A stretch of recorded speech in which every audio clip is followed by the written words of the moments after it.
4, chapter 4. In the last class, we discussed from the beginning verses of chapter 4, where even though Lord Shiva told that your father will not receive you because he envies me. Since you are my wife, he will not receive you, he will not respect you. But he said, no, my father will not do that. My father loves me the most. He will never do that. Circumstantially, he might have had some wrong words with you that day, but it is not like that. My father loves me so much. So Lord Shiva understood, I cannot stop you. So she went. She saw the beautiful arrangement of the ceremony. She was not even received by any of the brahmanas there, priests there, and she was not even received by her father. She was just received by her mother and sisters, but she was not happy with that. She was looking at her father that he should rise from the place where he is sitting and should welcome me. Why is not doing that? So now she realized whatever Lord Shiva told is actually true. He did not tell because he had some envious feelings towards Daksha. Lord Shiva does not hate Daksha, but Daksha only hates Lord Shiva. That's what Lord Shiva told. So now she comes to senses and unable to tolerate the disrespect that Daksha is showing to Lord Shiva and his followers. That is not even chanting the names of Lord Shiva in the sacrifice, not even offering oblations to Lord Shiva. Then she could not take it. Then she starts despising Daksha, saying that everyone likes Lord Shiva with the soul of the entire world, and you hate Lord Shiva. That is as good as hating everyone. And the good manners and bad manners in this world are like sadhu, sadhuttama, sadhuttara,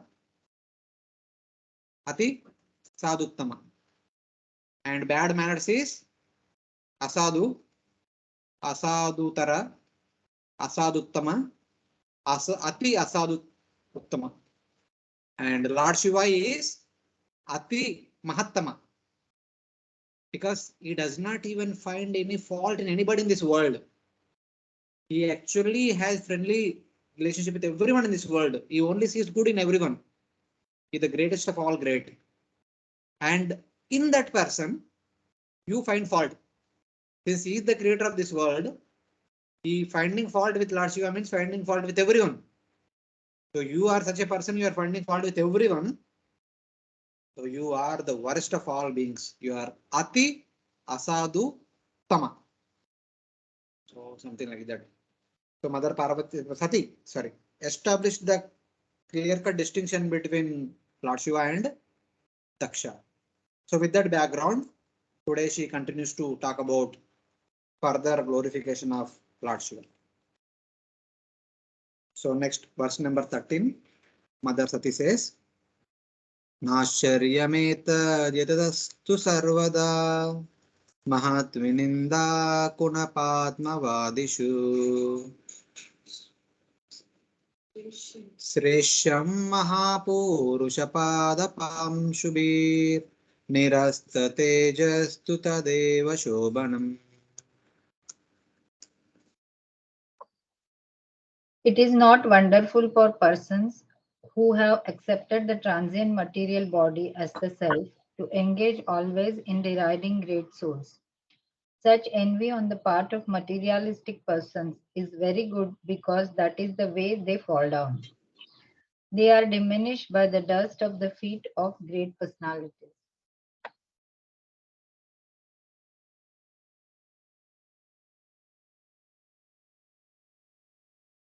So, with the previous verse background, that Lord Shiva is Ati Mahatma and my dear Daksha, you are Ati Athaduttama. With that, she is continuing.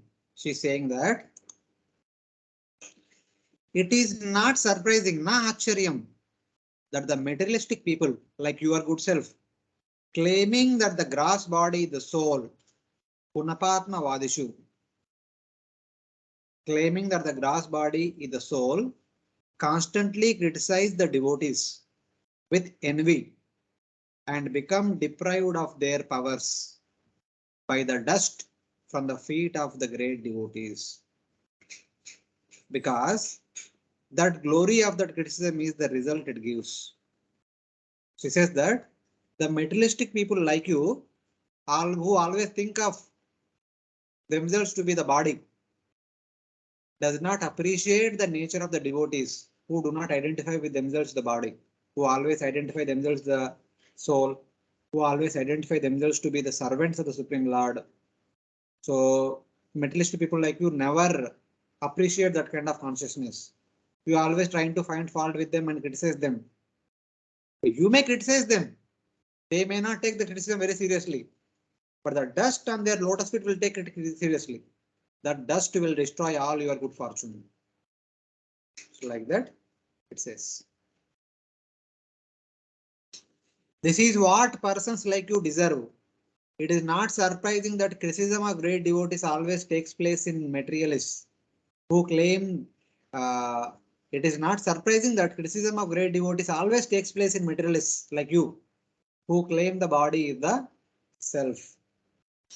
Those persons' power becomes lost. The powers of the materialist like you will be lost by the dust from the devotees' feet. Though the devotees tolerate criticism of themselves, but the dust of their feet does not tolerate it. And that dust will destroy the powers of the materialist like you. The glorious aspect of the criticizing devotees is that criticism will appropriately bestow the suitable results. It will never go back. The devotee may not take criticism very seriously, but the dust on the feet of those devotees will take it seriously. So Prabhupada says that the Supreme Lord will take it seriously. Since the devotees took shelter of Lord's lotus feet, the devotees may not take it seriously, but Supreme Lord takes it seriously if somebody criticizes the devotees. As a result of that, all the good fortune of those criticizers will be taken away. It's like that. So one need to be very careful before criticizing any devotee. Even though it may be a great fault on the part of devotees, that is between him and devotee, between him and the Supreme Lord. So we should not take the position of judge and then put ourselves in trouble. It's like that. One should not criticize the devotee. Huh? One should not criticize the devotee. One should never criticize the devotee. Even if they are in a personal relationship. So what? Husband, wife, and daughter, parents, and that. Why to criticize? Because State the observation. Don't give the judgment. will correct the person. Huh? How will the person change? Because if somebody is harassing you in the name of a devotee, must be in the name of devotee, that is a different thing. If they are devotees, it is not. But that other person is doing that he is a great devotee. Hare Krishna, Prabhuji, small request if the devotees over there can speak little loudly because we are not understanding anything. Prabhuji did not have lunch since, so he is not able to speak loud enough. Yes, Benit Prabhu, please, little louder. So Prabhuji is asking that what about in the family matters, whether they should control correct or not. What are your thoughts, Mataji and other devotees?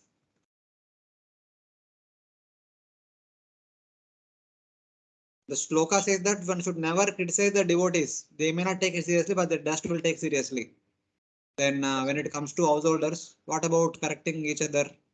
Parents correcting children, friends correcting friends, etc. So how should we go about it?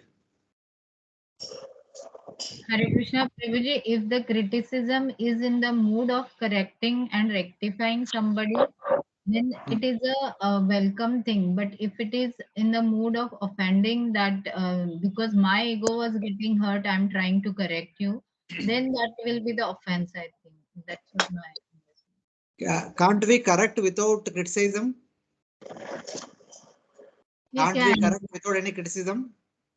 We can, but it has been observed, Prabhuji, many times that if we try to, even in a good words or in a positive way for betterment of that person, also if you tell something, many times a person in front takes it as offense that he's trying to, criticize But me or devotees will whatever it never is. take any offense, even though if somebody criticizes them. Still, Ardas Tagore was beaten in 22 marketplaces, but never took it as offense. But Mahapurna, whose we Kuresh and Mahapurna, whose eyes are plucked by King Tolatunga, when Ravanacharya requested Kuresh to go and ask Varadaraj, and Kuresh never prayed for some bad fortune for that king who tortured him, or the soldiers also. So devotee will never take offense. But this is why you are talking about exalted devotees. Now, Prabhuji, you are saying that in the family also, if you we cannot, should we correct or not? I'm talking at that level. So in So, family, everybody is not yeah, that that is true. exalted. That is true. Of course, within the family level, to some extent, there is correction required, but we should be careful that that should be done without criticizing them as much as possible.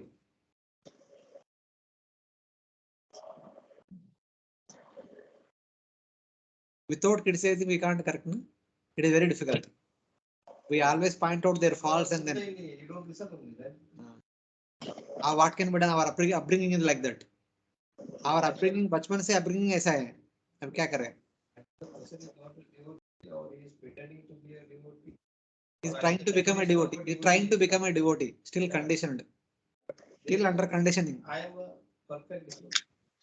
Yeah, that's the problem. We think that I have the authority to correct others. I have the authority to criticize others. I have the authority to control them. So that's so. Tell that person कि भाई you are wrong. Oh, ये ऐसा करना wrong है करके. You are wrong नहीं बोलने का. ऐसा करना wrong है बोलने का. But that is very difficult.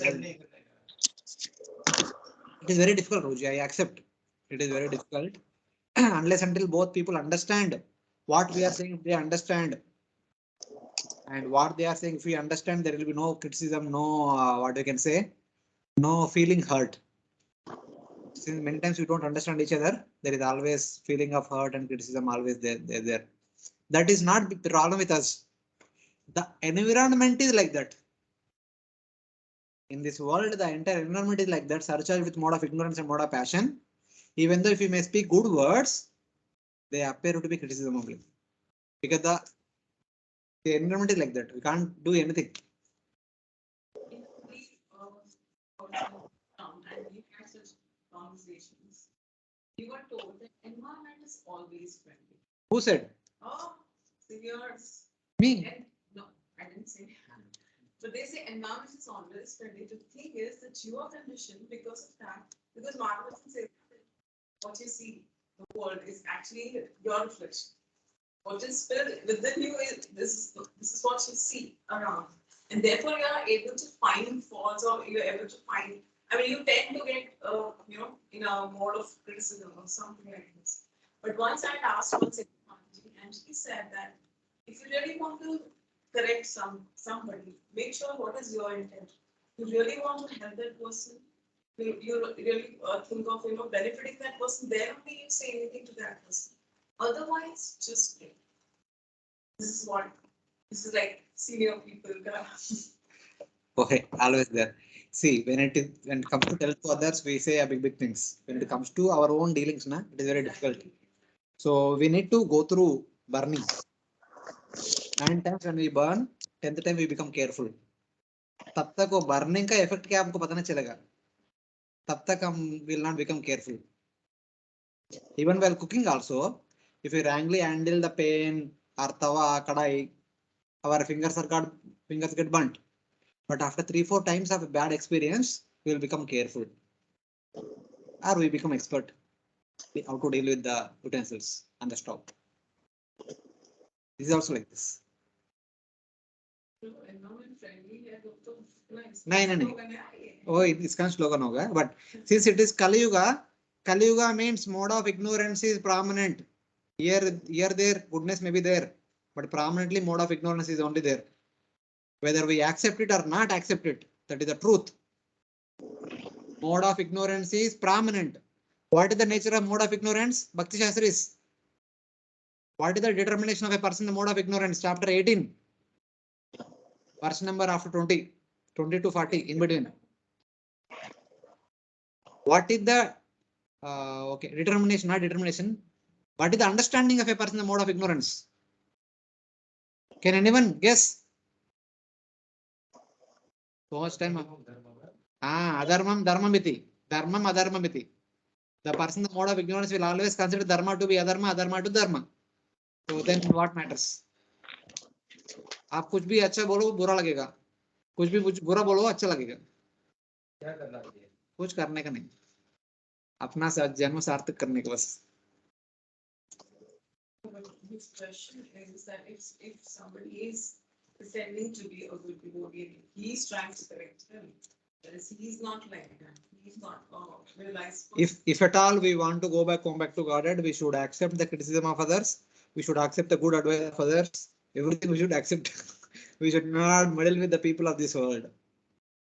If at all we want to go back, come back to Godhead, or if at all we want to prove ourselves right, you have entire world open to you, or open to us to fight with.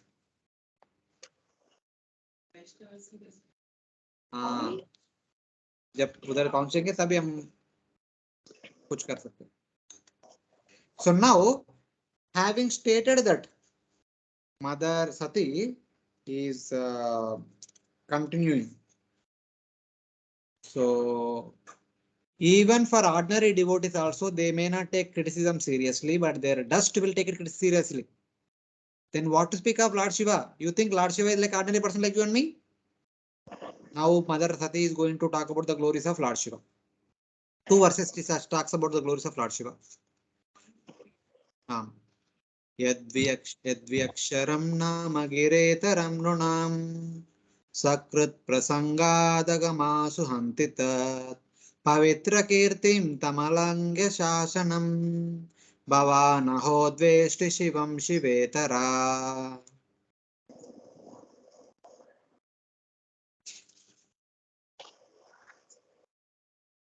Sati continued, "My dear father, you are committing the greatest offense by envying Lord Shiva, whose very name, consisting of 2 syllables, Shi and Va, purifies one of all sinful activities.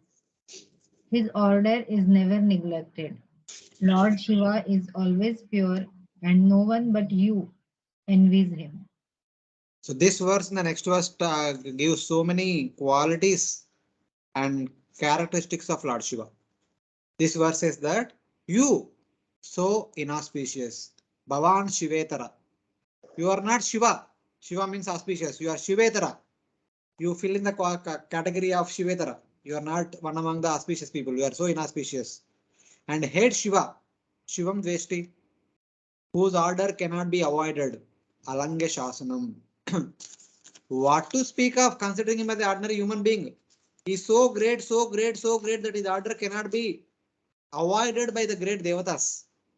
Even Lord Brahma follows his order. Your father, my dear father, your father Lord Brahma follows his order. His order never avoided. And whose fame is pure? Alang Kirtim. And you find fault with him. His greatness is spotless and you find fault with him.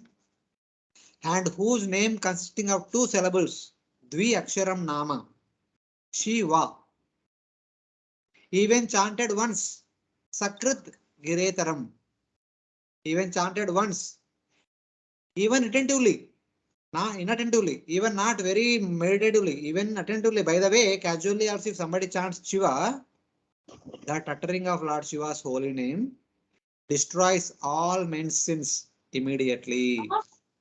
Nranam agam asit hantitat. So this is the glory of Lord Shiva's Lord Shiva. His name is so glorious, his position is so glorious, his consciousness is so glorious, and you find fault with him. What kind of person are you? Among the great devotees, there is none equal to Lord Shiva. Vaishnavanam Yata Shambhu. His name of 2 syllables Shiva, just by being chanted, not even in meditation, and only once, not many times, and inattentively, not even very much attentively, destroys all sins. That is the greatness of Lord Shiva's holy name. Pavitra Kirtim describes Lord Shiva's sweet qualities, and Alanga Shasanam describes his powers. Shivetara means inauspicious. Pavitra Ketir chants for his wonderful qualities. His glories are great because his qualities are wonderful, so his glories are great. And Alanga Shasnam because it's so powerful that his orders cannot be avoided, cannot be neglected. So this is the position of Lord Shiva. And to that Shiva, you try to find fault with him. What kind of person are you? Like that, Mother Sati criticizing Daksha, her own father.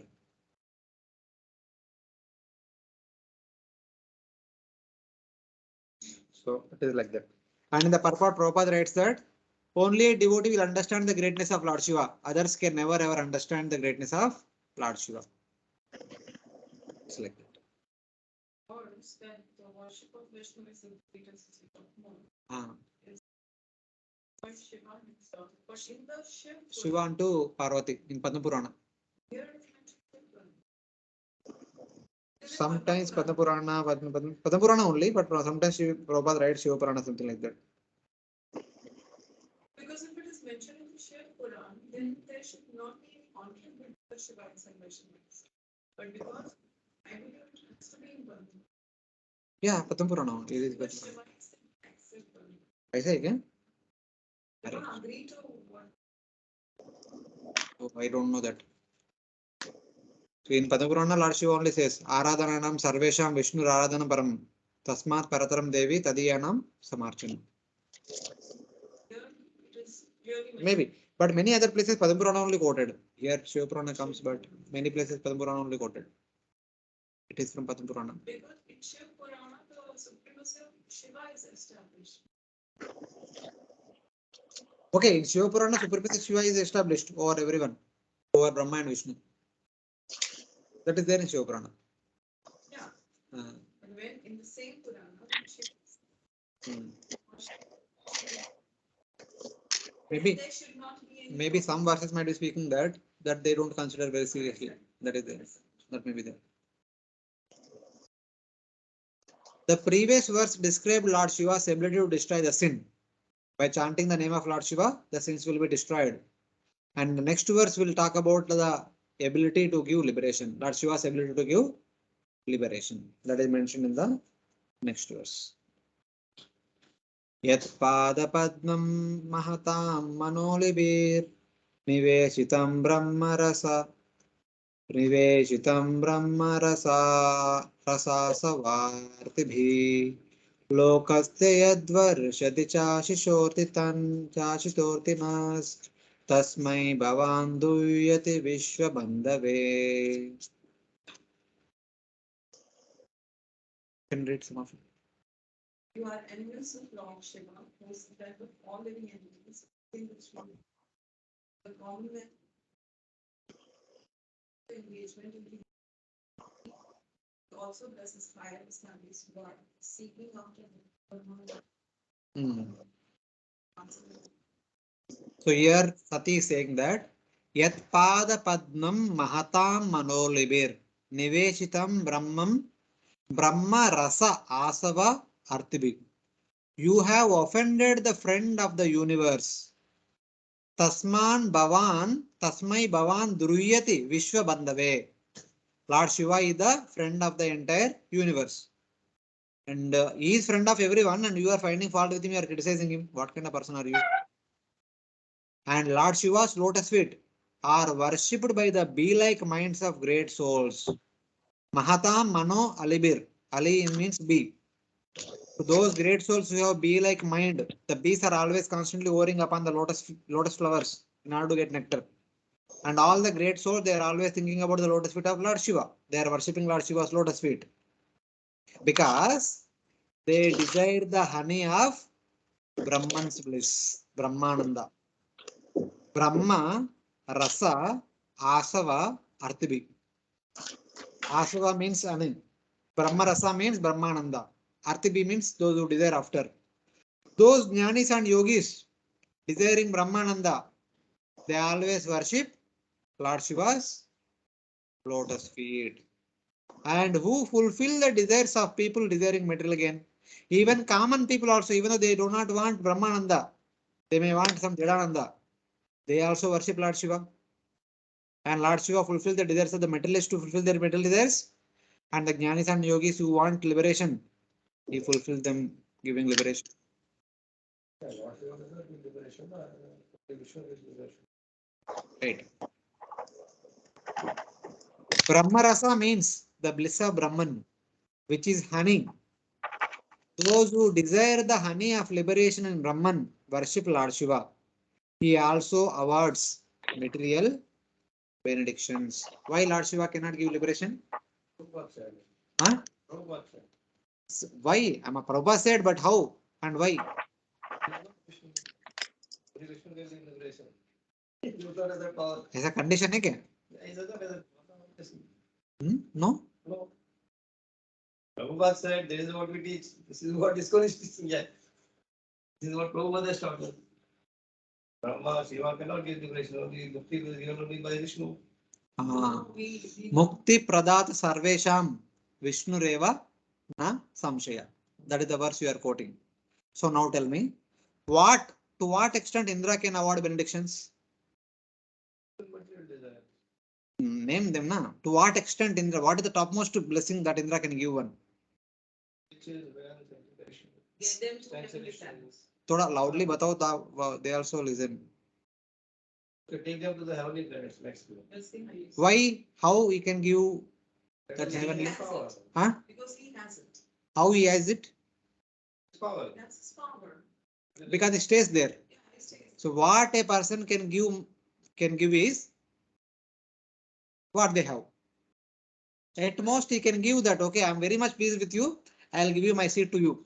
I am Indra currently. I'll make you Indra and I'll step out myself. That is what anyone can do. The highest thing. Okay. So now, Mukti Pradat Sarvesham Vishnu Reva na Samshaya. How many types of Mukti are there? What are they? Sarayujya, Sarupya, Sarishti, Samipya, and Salukya. So what do you mean by Sarupya, Samipya, Salokya and Sarishti? Sarupya is having a form like the Lord. Form like the Lord. Okay. Sarishti having opulences like the Lord. Then अभी मैं बताया था सामिप्या Being near the Lord. सालोक्य. Being with the Lord, the Lord's planet. If Indra can give one heaven, can Vishnu give one his own Vaikuntha? That means Salokya. Can Vishnu give one his own opulences? Sarishti. Can Vishnu give his own form? Sarupya. Can Vishnu give residence to someone in his own home? Samipya. Okay, na? Vishnu can give what he has. Can Lord Shiva give what he has? That is what we are talking. Brahmananda means Savijya. Brahmananda दे सकते.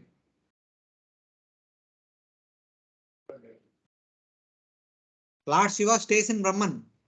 Lord Shiva is the Lord of Brahman. So he can give Brahman. हम तो कितना बार sir हमने बहुत बार चर्चा किया था. Second canto, third canto, our creation past times are all discussed. Na Sadashiva stays in Brahman, which is the boundary between material world and spiritual world. It's a place. In that Hare place. Krishna, Prabhuji, that means Lord Shiva doesn't accept the form of the Lord. And no, it is not like that. See, not accepting form of the Lord is the conception of Mayavadis. Mayavadis will never get liberation, Sahyajya Mukti. Brahmavadis will only get Sahyajya Mukti. Brahmavadis accept the form of the Lord, but somehow or other they are favorably inclined to Brahman. Okay, so Lord Shiva falls in this category. Like Lord Shiva is a greatest devotee, the personal bhakta only, but it is service. उनका सेवा है. Brahman में रहना. Just like in every holy place we have Dham Rakshak, Kshetrapal. Yeah. Lord Shiva stays on the outskirts of the Okay, the holy Lord's Dham. abode which is covered by the Brahma. All Vaikunthas are guarded by Sadashiva. Okay, understood. And he himself is staying in Brahman. And he stays along with all those who enter into Brahman. Okay. Since he is staying there, he can award someone Brahman. at max. And even those people who are want to enter into Brahman should accept Lord Vishnu's position, Lord Vishnu's form, and Lord Shiva's position, Lord Shiva's relationship with Lord Vishnu. Then only Lord Shiva will award Brahmananda. But at many places, Prabhuji, it has been mentioned that those who are sincere devotees, and when Lord Shiva sees that they are really sincere, he guides them to the devotion of the Supreme Lord. Yeah. Say, for So- example, you have kids. So the kids are asking that I want ice cream from roadside shop. And you say that no, wait till tomorrow, I will prepare ice cream for you and I'll give you. Then he says, the child says, no, no, I only want outside ice cream. So what mother can do? If somebody only wants Brahman, so Lord Shiva says, okay. If somebody wants Bhagavan, Lord Shiva says, okay, this is the way to get Bhagavan very easily. Like Lord Shiva will speak to Prachetas. In the 4th canto, we'll discuss that. So it's like that. So it's according to the what desire with which the devotee comes to Lord Shiva, accordingly he will give them what. Not only Lord Shiva, anyone and everyone. This rule applicable to everyone. So it is like that, mothers.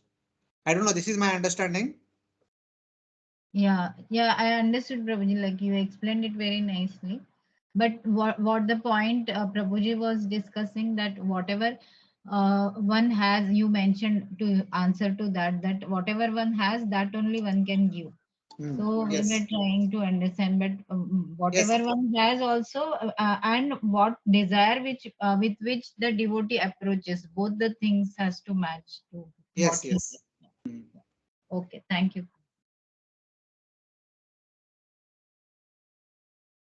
You restart the device and join.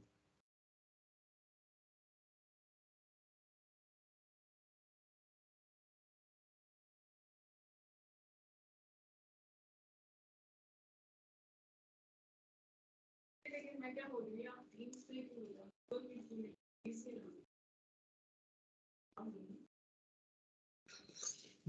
Okay. See, this concept we may not come across very many times. Generally, we see in a general way, Vishnu only awards liberation.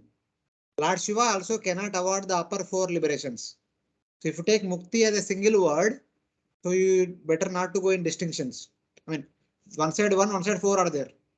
Other side 5 are there. Lord Vishnu can give 5, Lord Shiva can only give 1. So obviously Vishnu is the one who can award. So in that way, it is always said that only Vishnu can give liberation, not everyone. But Shiva also has some capacity that in proper perspective, he can award Sahajya Mukti also. In one sense, Vishnu and Shiva are not different from each other. Lord Shiva is the expansion of Lord Vishnu himself. The Kala potency is Lord Shiva. So he is not even Jiva Tattva in that sense. So don't have to worry.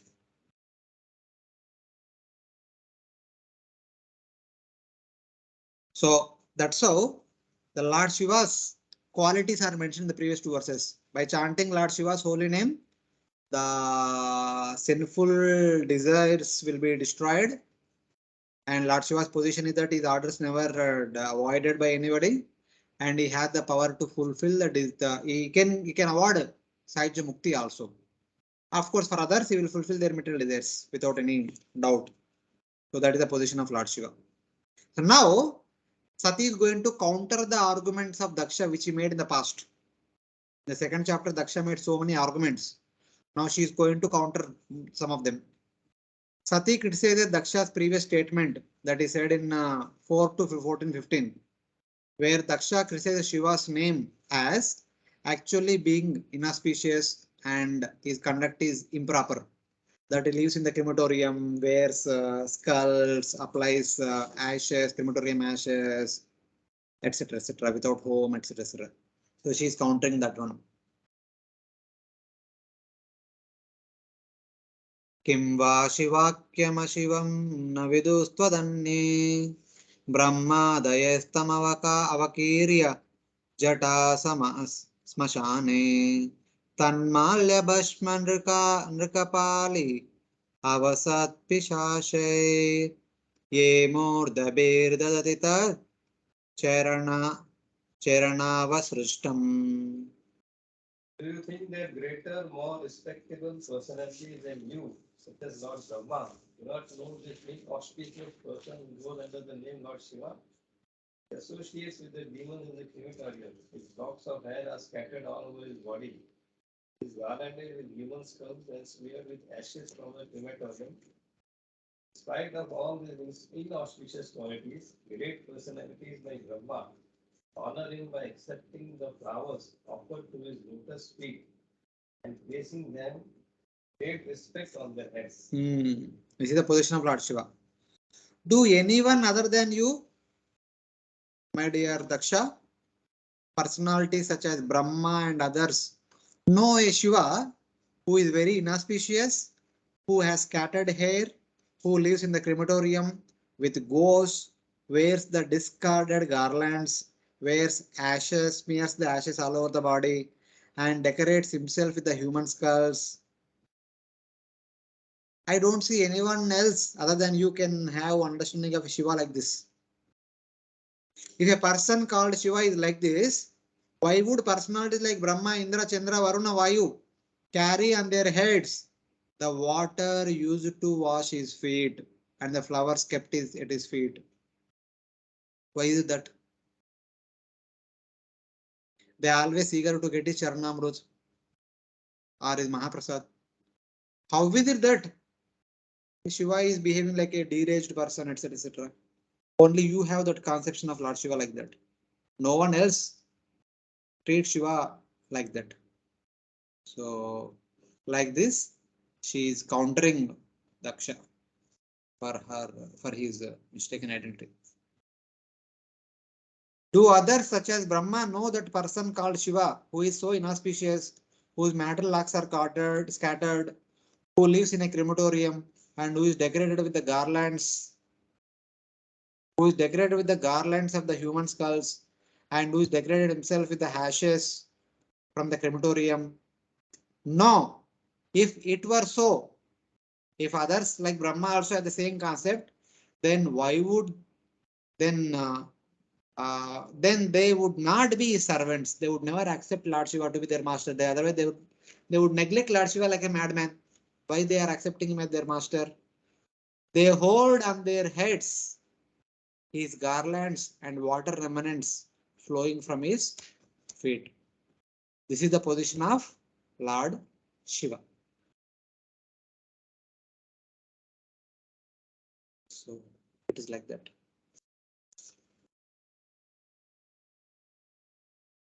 So Srila Prabhupada actually explains about quoting from various Puranas here and there, how Brahma and other devatas treat Lord Shiva, how they respect.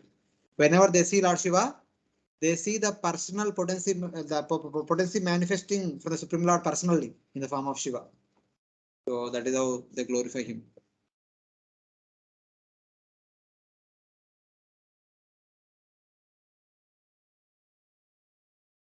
Describing the good people, you are forbidden seeing faults in others. But you criticize me, a Brahmana, worshipped by the whole world as a progenitor, and your father as well. So Daksha is saying that, okay, what you are talking about good people, that is fine. Previously you said this is a good person, this is a bad person, that's fine, everything is fine. Because they forbid, they don't see faults in others. Good people never see faults in others.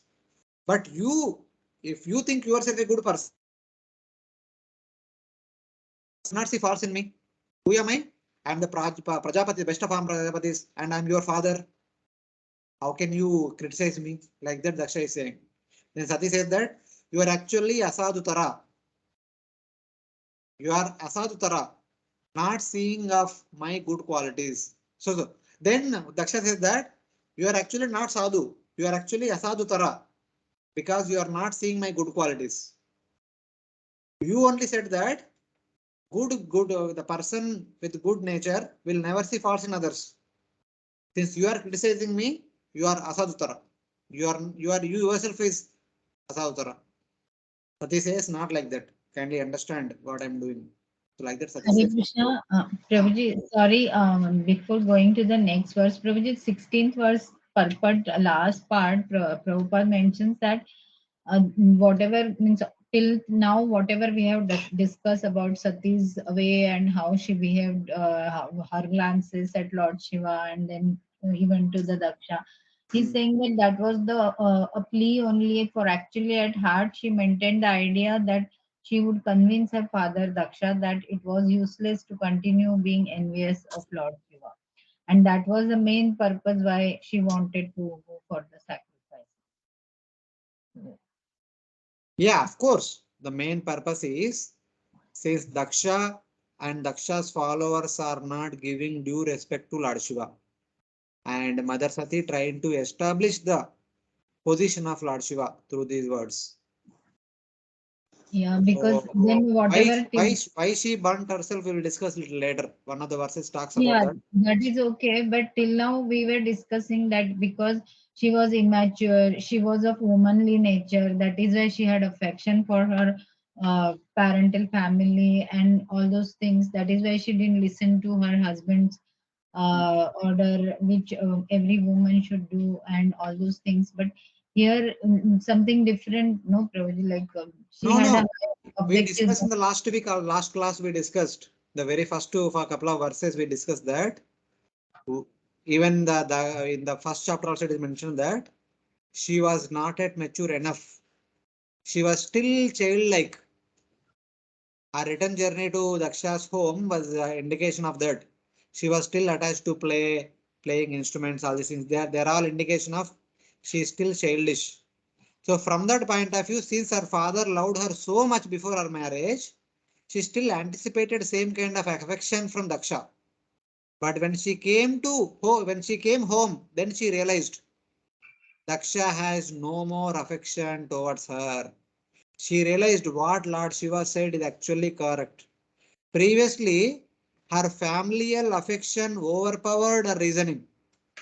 When she saw the indifference of Daksha towards Sati, she realized Daksha had no more affection for her. Now, with logic and reasoning, she is establishing Lord Shiva's position.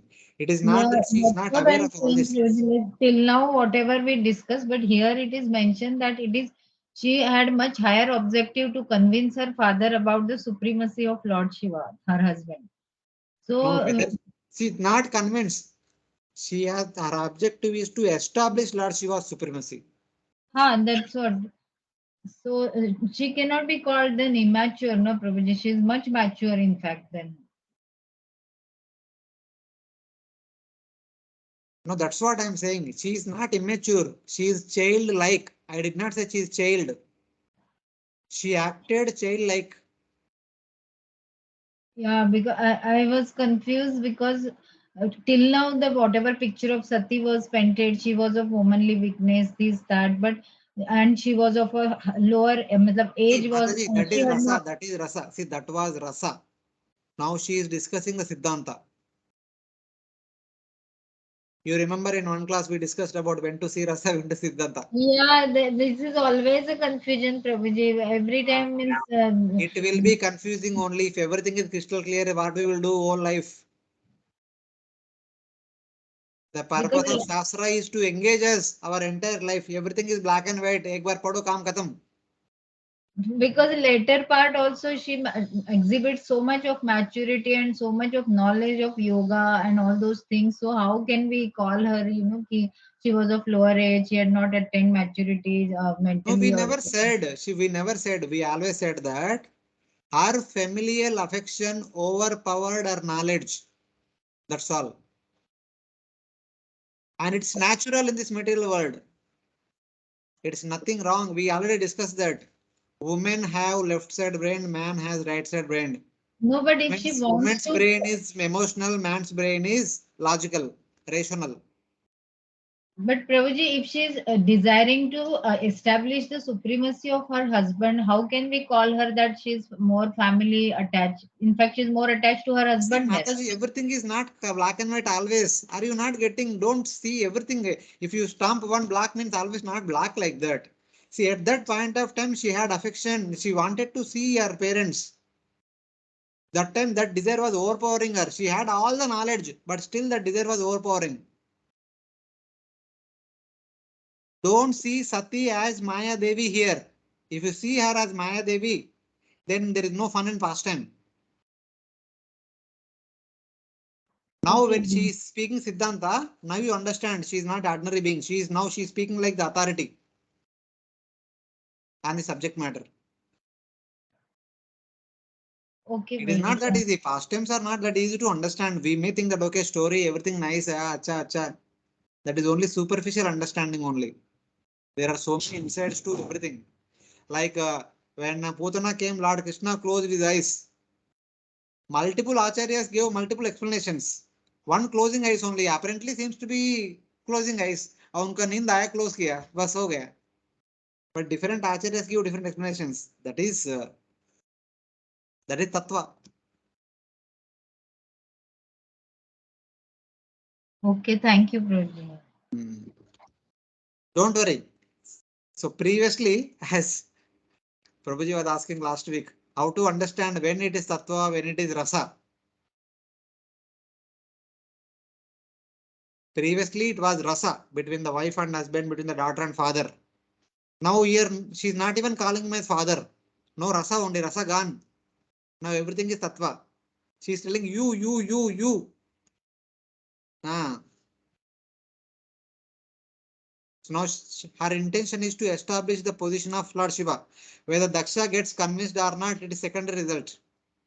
But she is not only establishing the position of Lord Shiva, not only for Daksha, for everyone in that assembly, and for all of us who are going to read Bhagavatam for the rest of eternity. So that's what she is doing now.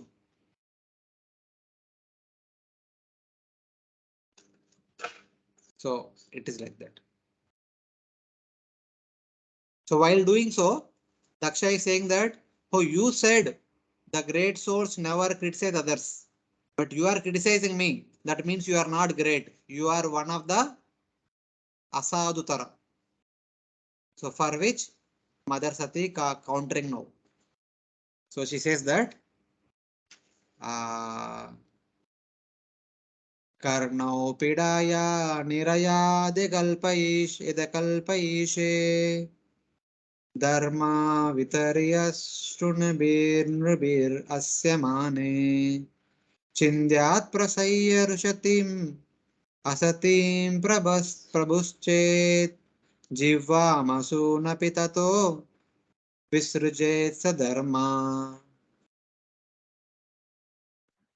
Sati continued, if one hears an irresponsible person blaspheme the master and controller of religion, one should block his ears and go away, if unable to punish him. But if one is able to kill, then one should by force cut out the blasphemous tongue and kill the offender. And after that, one should give up his own life. This is a strong instruction. Of course, it is a Shastric injunction only. She is not saying out of anger. She is just referring to Shastra and telling this. What she is saying that if one hears an irresponsible person blaspheme the master and controller of religion, one should block his ears and go away if unable to punish him. For example, in our context, if we happen to hear a materialistic person, a irresponsible person, blaspheming the spiritual master, blaspheming the supreme personality of Godhead, one should block ears and go away if we are not able to punish that person. This is first type. Second type. But if one is able to kill, then one should by force cut out the blasphemer's tongue and kill the offender. Second category. And third category. Okay. And after that, one should give up his own life. Stopping not only there, then one should give up one's own life. These are different ways one should respond to the criticism and criticizers. Huh? Not perfectly. They overdo it. Passively you're not. So what she is trying to say is that she answers by saying that what to speak of just criticizing you. I have committed great offense to Lord Shiva because I should have killed you who offend Lord Shiva. Yeah, because by not last time you scolded Lord Shiva, and this time by not giving due, you are not invited Lord Shiva, and you are not even offering respects to Lord Shiva by offering oblation the fire sacrifice. For this act of yours, actually I should kill you and then kill myself. Actually, I should kill you and then I should kill myself. But I am not doing that for a special reason. That she will tell the next verse. But what is the code of conduct the scriptures will say? It says that when the protector of religion, Dharma Avitari, Dharma Avitari, those basically who come down to propagate Dharma Avatari. When the protector of religion, a great soul, the spiritual master, is insulted by uncontrollable people, three things should be done. First one, blocking the ears, one should go away if it is not possible to kill that person. If it is not possible to kill the criticizer, blocking the ears, one should not hear the offense. Instead, one should get out of that place. First category.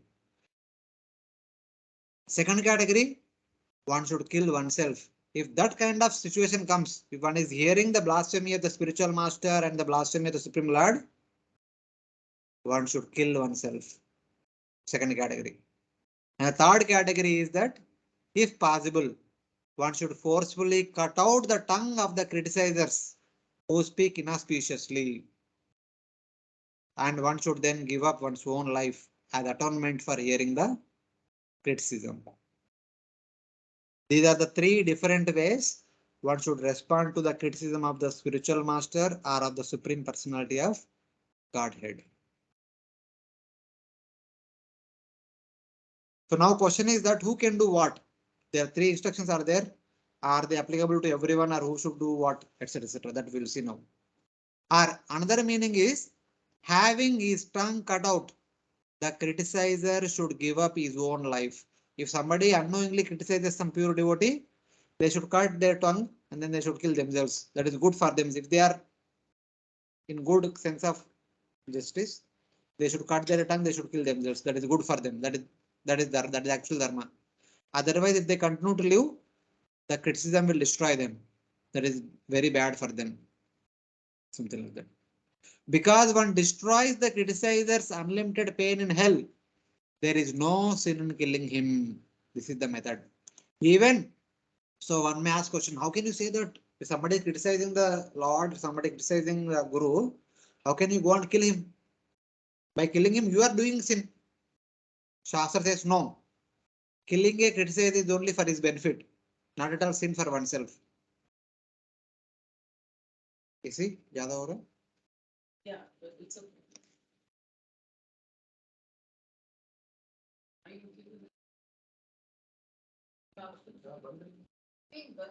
Our name. So it's like capital punishment awarded by king.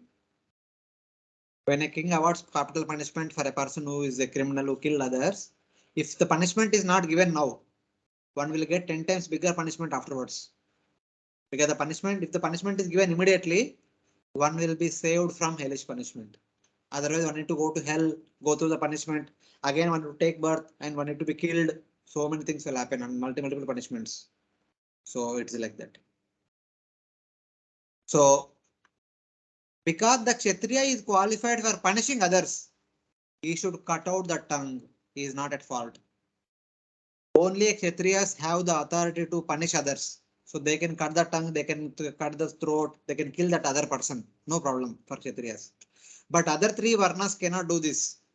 Among the other three Varnas who are not qualified to punish the criticizer, the Vaishyas and Shudras should punish themselves by giving up their life. If the Vaishyas and Shudras are in that place where they are hearing criticism of the Supreme Lord or spiritual master, Since they cannot punish other person, they should kill themselves.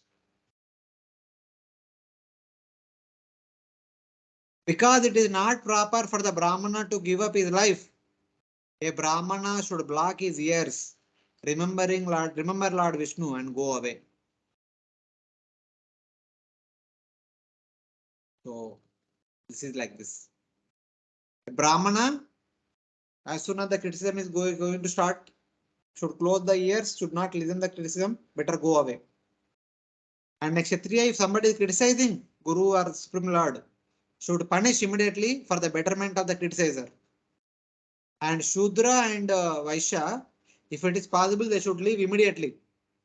If they don't leave, if they took pleasure in the criticism, it is better for them to kill themselves afterwards.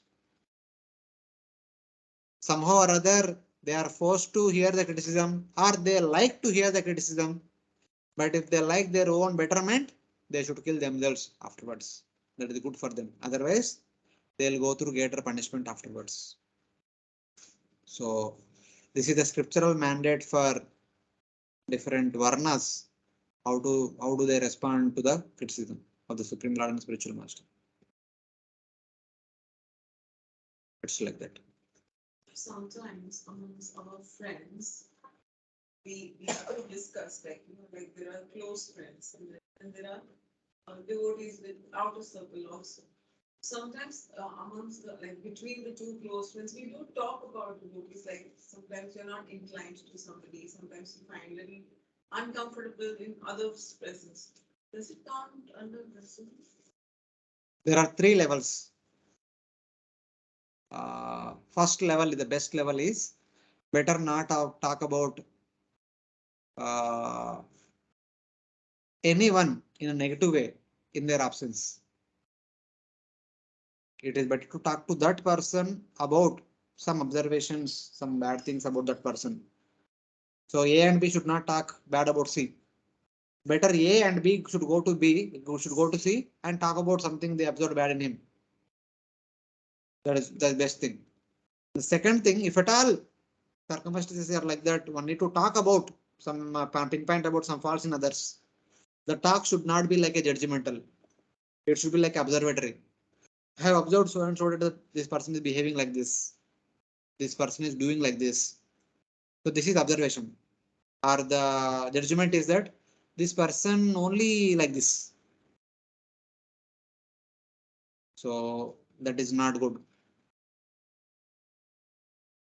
First and that is second. One more what there I forgot. So the other thing is that as a devotees, we want to go back to Godhead, better talk Krishna Katha than talking about other people. In that also, sometimes you have to. Because you're so disturbed. Because we are conditioned in the material world, we are conditioned. Yeah, criticism.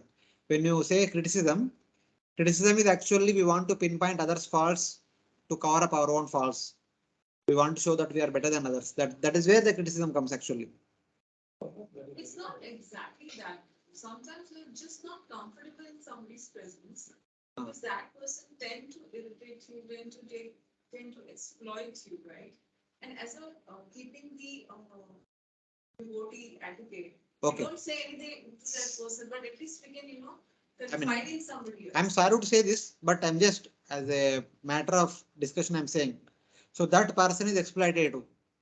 Does it mean that we are not exploitative? Is it not? Are we not hinting that? And are we not hinting that I'm not exploitative like him? He is exploitative when we say that he is exploitative. Are we not hinting that I am not exploitative like him?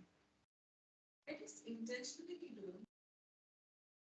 What you're saying that we are in one sense claiming that I'm not exploitative. Fine. You're saying is right. Intentionally, at least we're not doing it. That's what I'm trying to say. And that is not the subject matter. What I'm saying is, suppose if I'm being ill-treated by somebody in the devotee circle, I may not say that anything to that person because that's not Vaishnava etiquette at all. But I can confide this into my friend. If such things happen which disturbs, and the friend. So I'm saying I'm not saying that we should not confine, that confinement should be as a observatory, not as a judgmental. Observatory is not at all criticism. Judgmental is criticism. Not that we are going to do something about it. It's just that No, not doing. Judgmental means that this person is always rude, this person is always like this is always dishonest, untruthful. That is judgmental. That is judgmental. I'm just saying. So it is very difficult even for us, everyone. We need to. ask you this, that since you are in the ashram, you may have some close friends. You're not friendly with 120 brahmacharis. You have some close friends. Some you may not gel well in terms of like. So what do you do then? You don't you discuss with your friends, very dear friends, brahmacharis. Then, "Arey, yaar, इसने तो main It is there. It is there. Even I am saying that judgmental and observatory. Many times I also fail to practice. Like the logic and reasoning sometimes is overpowered by our emotions. When emotions are overpowering, the logic and reasoning does not work only. If something sometimes we go through some kind of chastisement, that day we go don't get sleep only. Why it is happening like this? It happened many times. I have complained to senior devotees with respect to some brahmacharis. And later on matter becomes normal. Later on seems to be silly only. But at that point of time, there is a strong emotional turmoil. That time it is very difficult. But that's why I'm saying always, we need to go through 9 times burning in order to become careful 10th time. Otherwise, you don't learn easy way. Our environment is not so simple that we can learn easy way. It is not possible. We need to go through at least 9 times burning so that we become careful in the 10th time. It is default. It does not matter whether one is devotee, non-devotee, grossa, brahmachari, it does not matter. Since because we are in the Kali Yuga, in the material world, we need to go through burning. just 9 times. It's 9. 9. I'm just giving single digit. I'm telling 9 means some number, not that it is not just 9, but some number. I'm saying. So that is my understanding. It is not that easy. So it is very difficult to be a sadhu. You remember Bhagavati second chapter we discussed Bhagavati Atma Rama versus what is that? Sitadir Muni, Sita Prajna versus what is that versus when something bad comes, one should feel that okay, this is my karma. Something good comes, one should feel that this is my karma. One should not become morose when somebody criticizes. One should not become elated when somebody praises. That is the quality of a Siddhi Muni. We should become like that. Then only we become qualified to come back to our head. Otherwise, we are here only in the dualities. It is not that simple. Nirmana moha jisasanga dosha adhyatma vidya vinivritta kama sangay vimukta sukadukka samjay gachanta muda padama vayam tat. One will be able to go to avaya padam only when we develop all these things. Nirmana, no man hai, kuch respect nahi. No anticipation for respect. Nirmoha, no illusion. Illusion that I am a gold medalist from IISc Bangalore, engineer, M.Tech in electrical engineering, that kind of things. I am a so-called brahmachari, this, that. Kuch moha nahi rehna chahiye. Simply one identity is that Jeevera Swarupai Krishnera Nityadas. Nahi to Gopi Bhartur Padakamalayur Das Dasam Dasa. This is Gaudiya Lingo. This is Vaishnava Lingo. So when we have that, Naham Vipro na Chandrapati Navi Vaishwana Shudro. So then we are qualified to go back. Oh my God! Till then, Hare Krishna. So it is like that. Hare Krishna, devotees online able to follow these 3 things. So how do we deal with criticism? How do we respond? Yes, Prabhuji. Here, Mother Sati is talking about being exposed to criticism. Some X is criticizing Y, and we are happen to be there. How do that person supposed to respond? Then what to speak of becoming a person who is criticizing? So that is so it's like that. Shastra is a long way to go. So it's like that. So three things I can just answer. First, you said just all. See,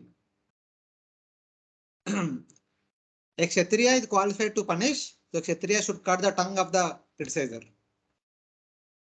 and other three do not have the qualification to punish. So Vaishyas and Shudras, better they should not come in the vicinity where activism is going on.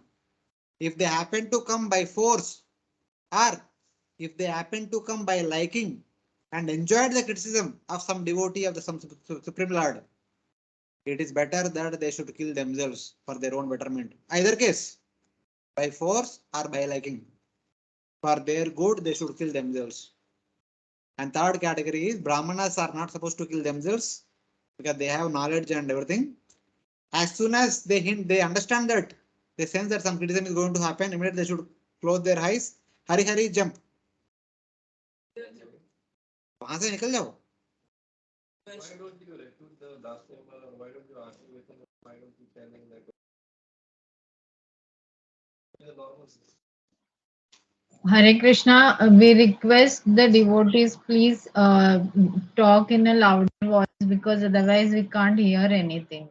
Binit Prabhu, thoda come close. So Binit Prabhu did not have lunch. He is expecting a No, good feast. Prabhuji, it's a sincere request if you begin.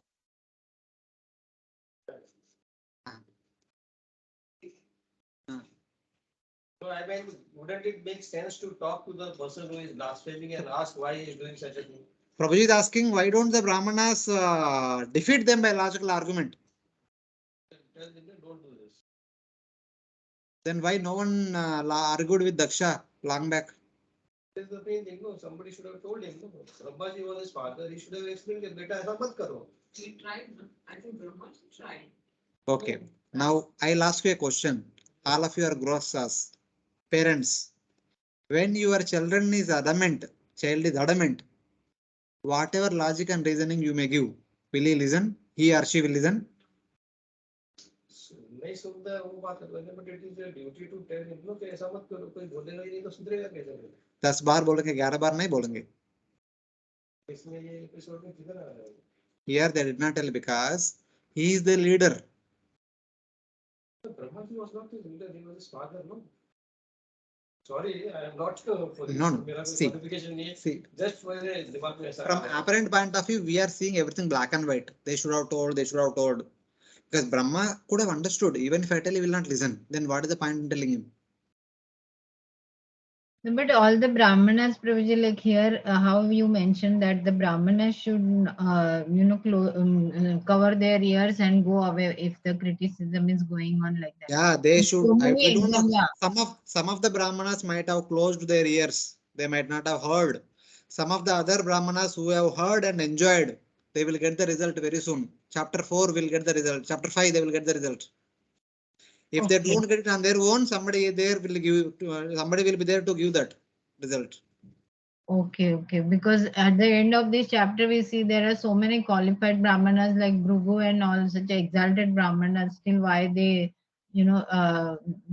kept in listening to all these things. So we don't know whether they have heard or not. I'm saying they might not have heard. They might have closed their ears. Okay, yeah. Because those Brahmanas, they are not at all disturbed by what is happening. We read that they have continued the sacrifice. They completed the sacrifice also. They पूरा किया sacrifice को. एक तरफ दक्षा कर्ज किया, दूसरी तरफ नंदी कर्ज किया, तीसरी तरफ भृगु भी कर्ज किया. कर्ज मतलब, I mean, he kind of reverted back. But later sacrifice continued on. So all category of people are there. We don't have all the details who responded, how, etc. not there. Here the general principle is being taught. If it is possible to, if that person is open to listen, you can logically argue and establish the highest authority. If that person is not at all willing to listen, then what we can do? Better go away from that place for our own good. So it is like that. The logical argument is never discounted. But there is no chance for that. Then what we will do? Better leave that place in that way.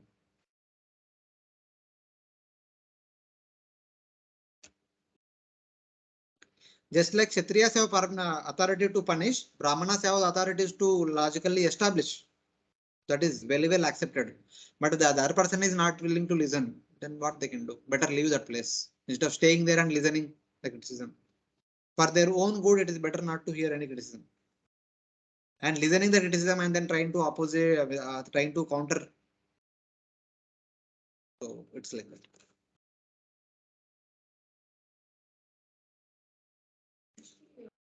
Chaitanya Mahaprabhu's two things is like very famous for the body of life. That's what he says.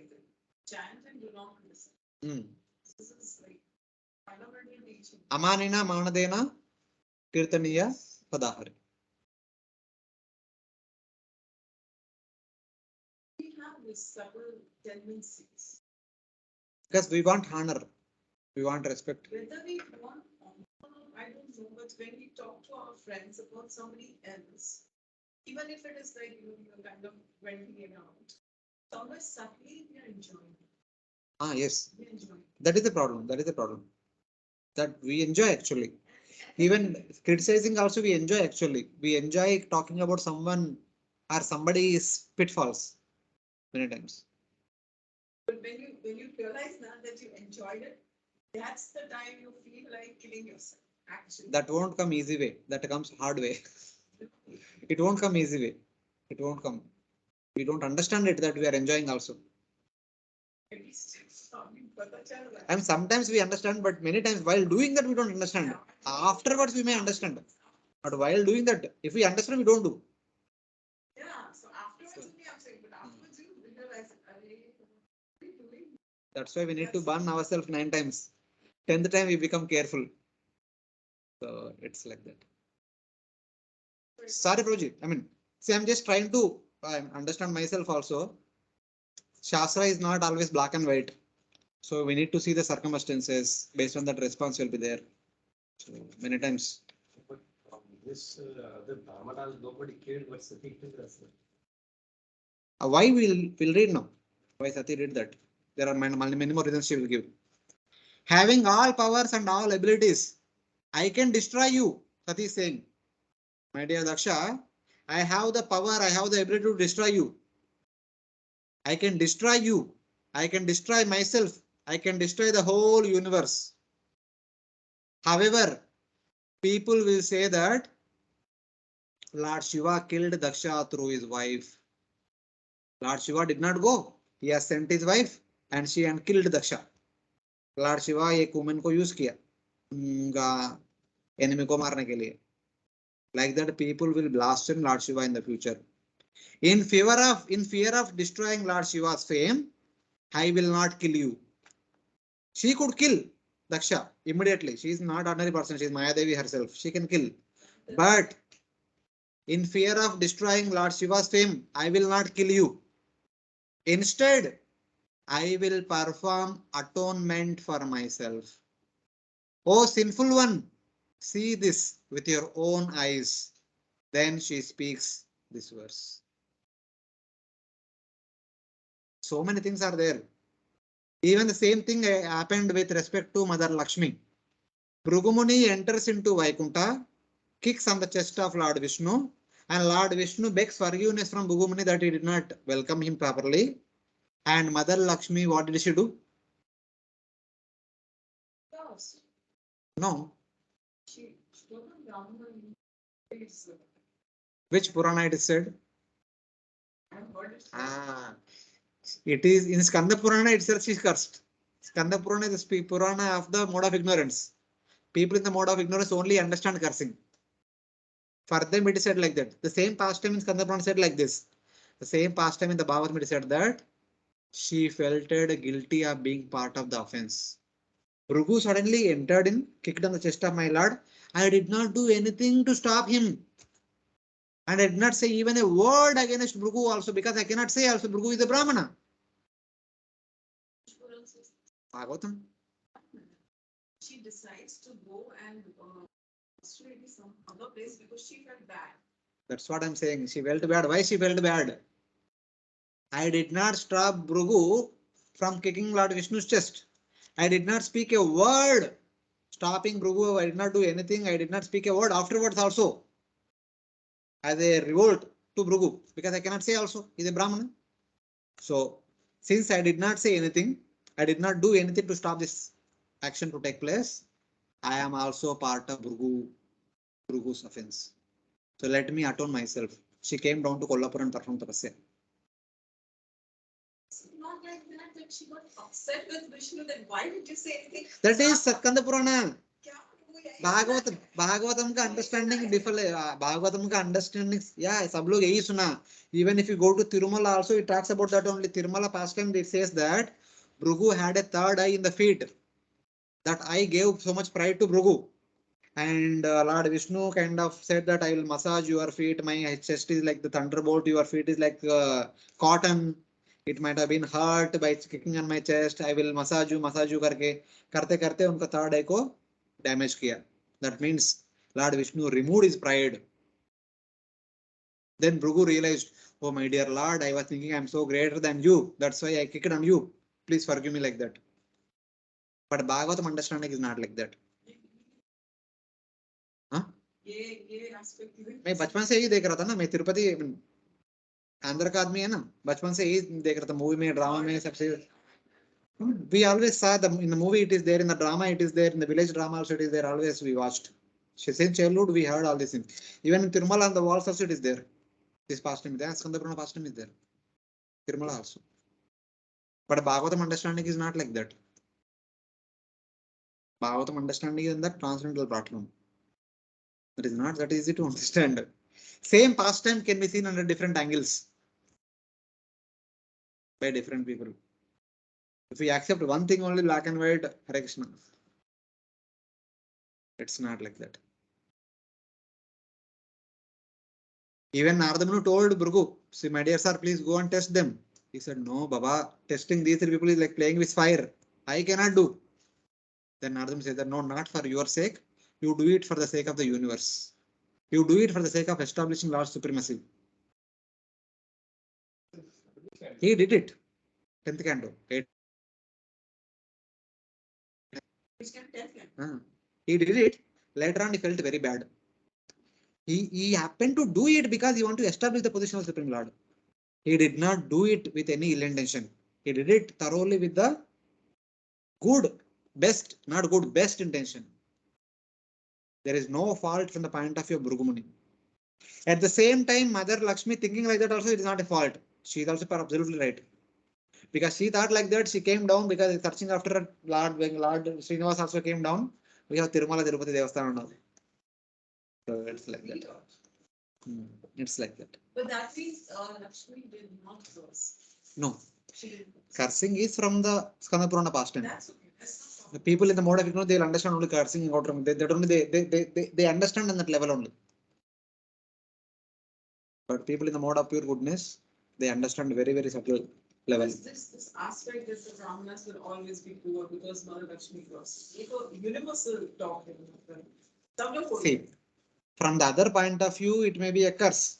From the point of view of people who are attached to wealth, it is a curse for the Brahmanas. But if Brahmana being a devotee is a blessing for them. No wealth, no material attachment. Go back to Godhead. Hare Krishna. Kincha namo kincha vittaya nivritta gunavrittaye. Atma Ramaya Shantaya. Kaivalya Pate Nama. It is a blessing, great blessing for them. Like Daksha curses Nardamuni that you cannot stay at one place. Nardamuni says, oh, thank you very much. I can preach every day. Apparently, one person pursues the same thing as a curse. Other person pursues it as a blessing. It depends on the person's nature. Even if Mother Lakshmi said such kind of word, it's not a problem. For them, it is a great blessing. So it is like that. Because the people of lower consciousness can only understand in terms of wealth. So Brahmanas को कर्ज मिला, उनको wealth नहीं मिलेगा, हमको wealth मिलेगा. They are happy. And the poor Brahmanas living by begging, like they are living upon our charities. It's like that. But a pure-hearted Brahmana will be satisfied with whatever he has. He does not want to accumulate more wealth. उनको वही blessing है. You don't have to work hard. You can devote whole time reading Shastra, teaching Shastra. Okay, काम खत्म. This fellow might be happy with the wealth, but he is bound here in this material world. That person might be suffering one life without wealth, but he is going back to Godhead, which is best. But apparently that is not understandable by us. From the material point of view, quote unquote, wealth is most aspired thing. Skanda Purana is Purana. I don't remember exactly. I think so. Sita Purana. If not mode of ignorance, let us take it in mode of passion, not in goodness, certainly. Certainly, it is not part of goodness. That much I remember. Either passion or ignorance. Telaga. Puranas in three forms. Yeah. Documents. Hey, under document. Kadane. So let us go ahead. Hare Krishna.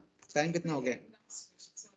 Satyanarayana Katha, Ah. they said it is mentioned in Purana. Skanda Purana. Yes. Nine. That is to fulfill desires. That is passion plus little goodness. Serving Satyanarayana only, but fulfilling the material desires. Basically, it's generally who performs, householders perform after the marriage. Okay, हमारा household ठीक से चलने के लिए थोड़ा सा prosperity चाहिए. तो उसके लिए भगवान का थोड़ा कृपा मांग रहे हैं बस.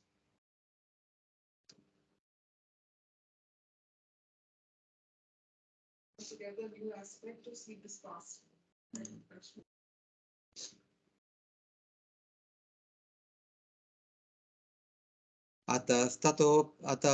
अतस्तवोत्पन्नमिदं कलेवरम् नादारयिष्ये सितिकन्तगर्हिणम्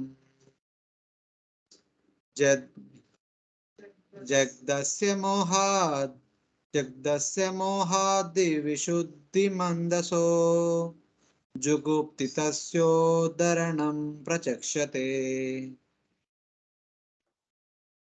Therefore, I shall no longer bear this unworthy body which has been received from you, who have blasphemed Lord Shiva.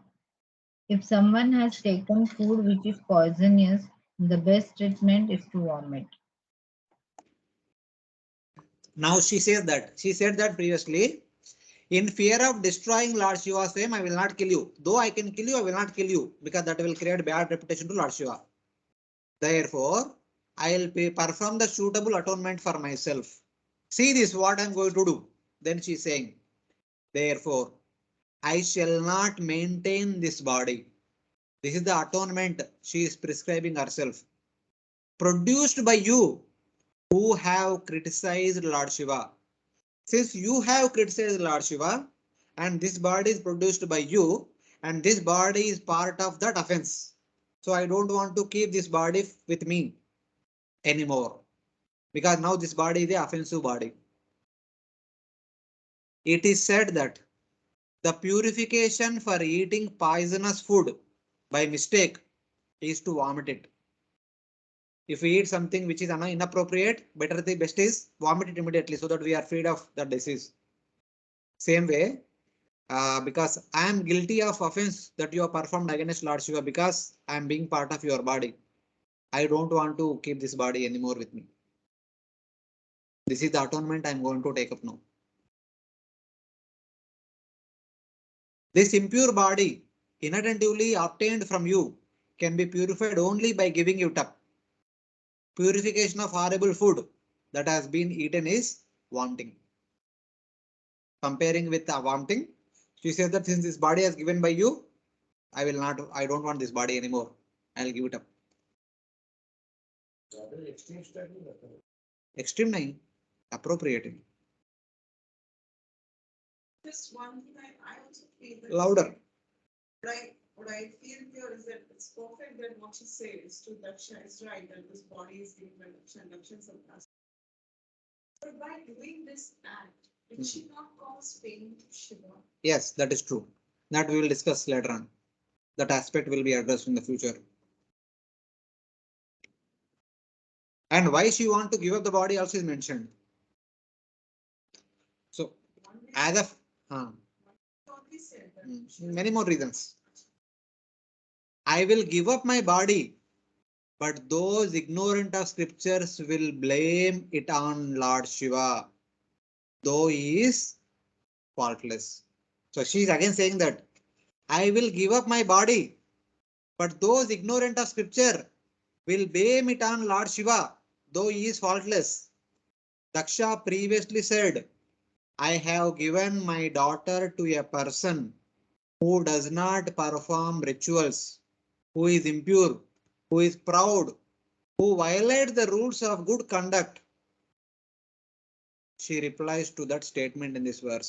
Some people might say in the future later on, see, Daksha, who is so rich, gave his daughter Sati to Shiva, who is so poor, who is bad conduct person, who is unclean, who does not perform any rituals, who violates all the rules of good conduct. She could not tolerate all these bad things. She came home and committed suicide in front of her father.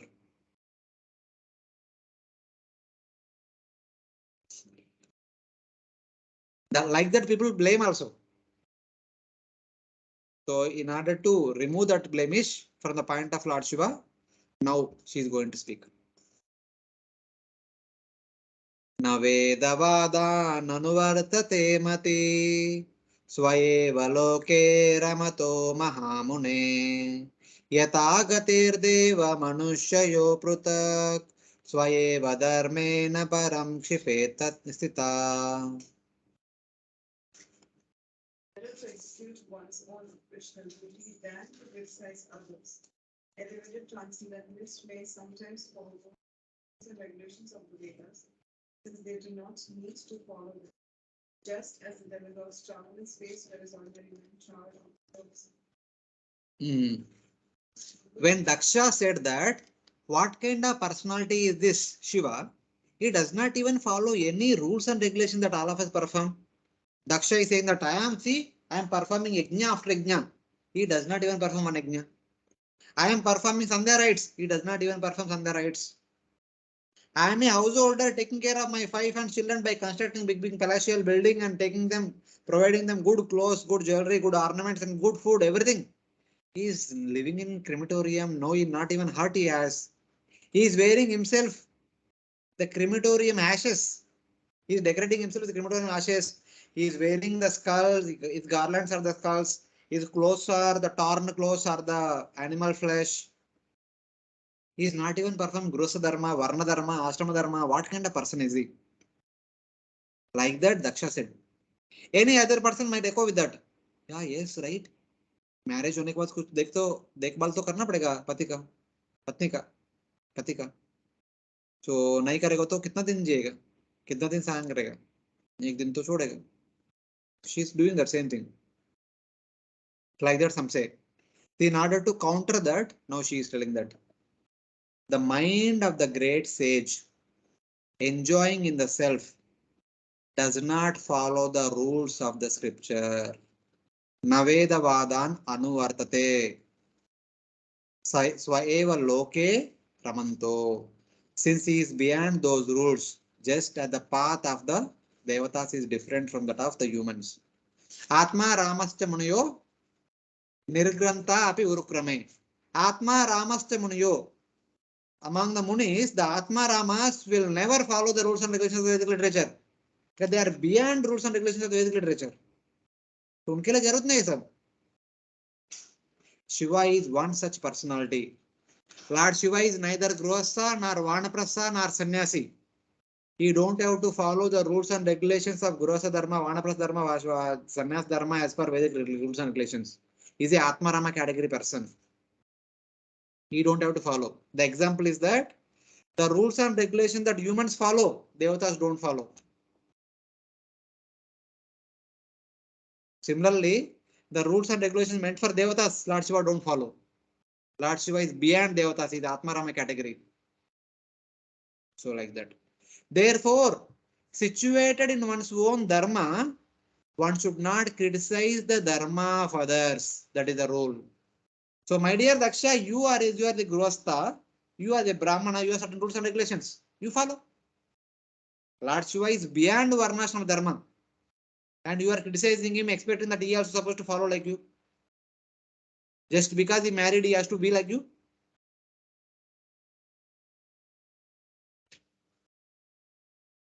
So, thus she is establishing the position of Lord Shiva.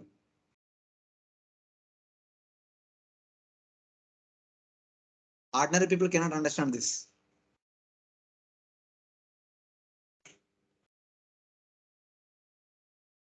The mind of great sage, enjoying in the self, does not concentrate on the rules and regulations of the Vedic literatures, since he is not qualified for those rules. Nirgranta. The rules does not applicable for personalities like Lord Shiva, who are beyond, who are like Atma Ramas. So there is a reference from 10th canto. What is this? Rasa Panchadhyay. Parikshit Maharaj asked same question to Sukadeva Goswami.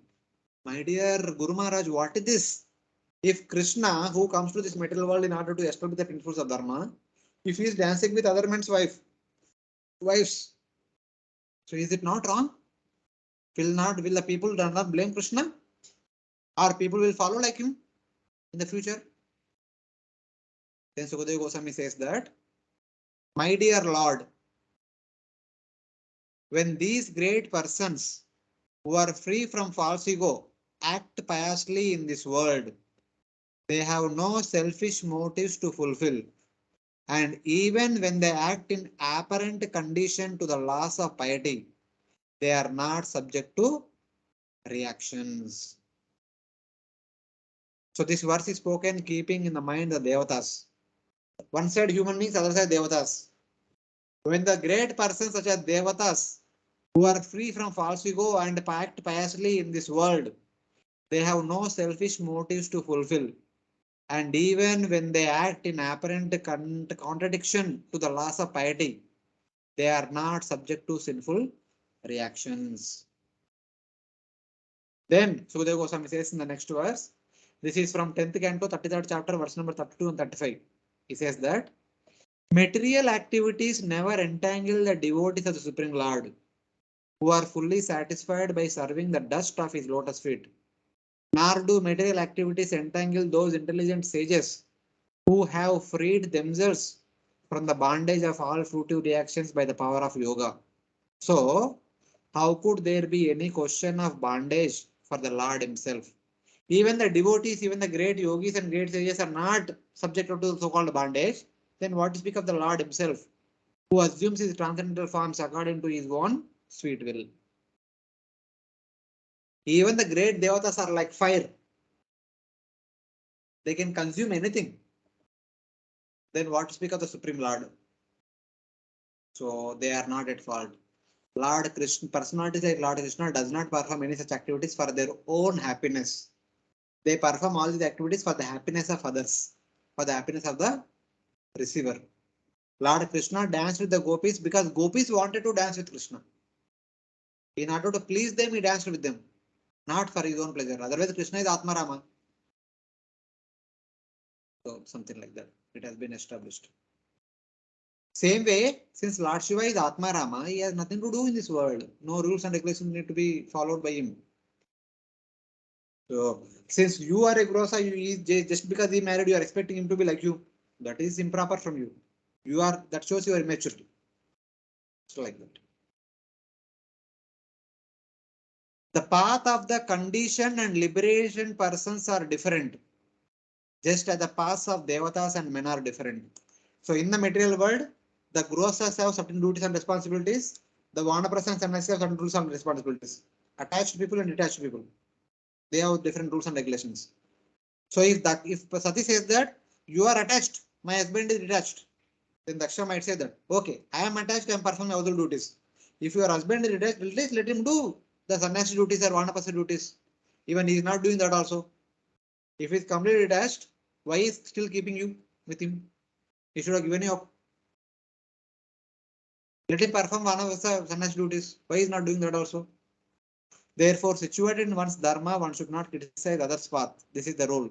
One may say, Shiva should not follow the path of enjoyment, pravritti marga. Let him follow the path of renunciation, nivritti marga. Let him follow the nivritti marga. What is the problem? Let him become sannyasi. Why at all he married?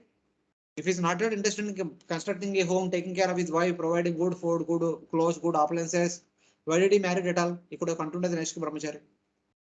Something like that. Daksha might question, or people might question. So to counter that, Sati is replying that now. Karma pravrittam cha nivrittam apirtam veda vivicho bayalingam ashritam viroditadyuga padaika kartari dvayam tata brahmani karma narjati. In the Vedas, there is directions for two kinds of activities. Activities for those who are attached to material enjoyment and activities for those who are materially detached. In consideration of these two kinds of activities, there are two kinds of people who have different symptoms. If one wants to see two kinds of activities in one person, that is contradictory. But both kinds of activities may be neglected by a person who is transcendently situated. That is the position of Lord Shiva. Lord Shiva, since he is transcendently situated, you don't have to follow either Pravurti Marga or Nivritti Marga. So it is like that. Discerning that both the path of enjoyment and the path of renunciation are valid as per the Vedic rules and regulations, since they are prescribed in the Vedas according to one's qualification. One should perform only one amongst them, not both actions, for it is contradictory. A Grihastha is supposed to be performing Grihastha Dharma, being attached to house and family members. A Vanaprastha and Sannyasi should perform all the activities connected to them only. They should not behave like Grihasthas, Grihasthas should not behave like renunciate. That is contradictory. But both the person fixed in Brahman and Shiva perform neither action. But both a person fixed in Brahman and a person like Lord Shiva perform neither action. A perfected Jnani or perfected Yogi who already fixed in Brahman platform, Brahma Bhuta Prasanna Atma Nasochati Nakangshati. वो कुछ है नहीं करने के लिए. Neither Brahmacharya ashram duties nor Gurvasa ashram duties, Vanaprastha or sannyasa. Beyond all Varnashrama. And Lord Shiva also is beyond all Varnashrama. So he has neither in order to do Parvati or Nivritti. So it is like that.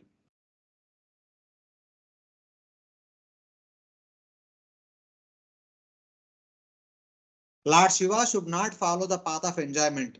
Let him follow the path of renunciation. What is the problem? Daksha says like this. Okay, you say that okay, Lord Shiva is not interested in Grihastha Dharma. Let him follow Sannyas Dharma. Let him give up, take sannyas, give you up and sannyas and live happily. Then no problem. No one criticizes him. He married, but behaving like a renunciate. It is contradictory. Then Sati says, one should accept that the path of enjoyment, such as fire sacrifices, and the path of renunciation, such as control of mind and senses, since they are prescribed in the Vedas, but have their particular qualification of attachment and detachment. Vedas prescribe for a person with attachment, they need to get into household order and continuously perform yajna and perform their activities. Yajna tat karmanu. All these activities should be connected to yajna. Especially the Brahmanas and Kshatriyas and Vaishyas. The Dvijas are supposed to perform yajna every day without fail. If not every way, occasionally they should perform.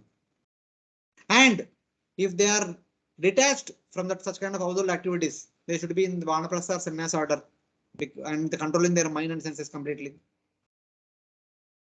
That is their qualification. If one is attached, then one is qualified for fire sacrifice. And if one is detached, one is qualified for the control of mind and senses. For one person to perform both actions is contradictory. Attachment is contrary to detachment and detachment is contrary to attachment. This cannot be prescribed. One cannot do both simultaneously, or this person cannot do that and that person cannot do this. A sannyasi should not behave like a Grihastha. Grihastha should not behave like a sannyasi. It is not at all proper. Or one cannot do both simultaneously. That is Shastric injunction. But a person situated in Brahman, Brahmabhuta platform, he has nothing to perform. He has no action to perform. Just as there is no loss in not performing either duty for such a qualified person, so there is no fault in the Lord for not performing either action. A person after attaining Kayuja Mukti, what is the use for him to perform household activities or Vanaprastha activities? Why do they perform all these activities? So Lord Shiva is also not performing all these activities. So there is no need. Lord Shiva is not supposed to be criticized for that. That is on the already the Brahman platform. So like that, Lord Shiva's position is established. This is because If Sati commits suicide, somebody might blame Lord Shiva, saying that after marriage, since he did not care well his wife, take care of his wife very well, so she committed suicide. Like that one may say. But she said that no, it is not like that. Lord Shiva is already in transcendental position. I don't think that's only Lord Shiva is in transcendental position. I am suffering in that family, so I came here and committed suicide. Not like that. I am also in transcendental platform. That she will say in the future verses.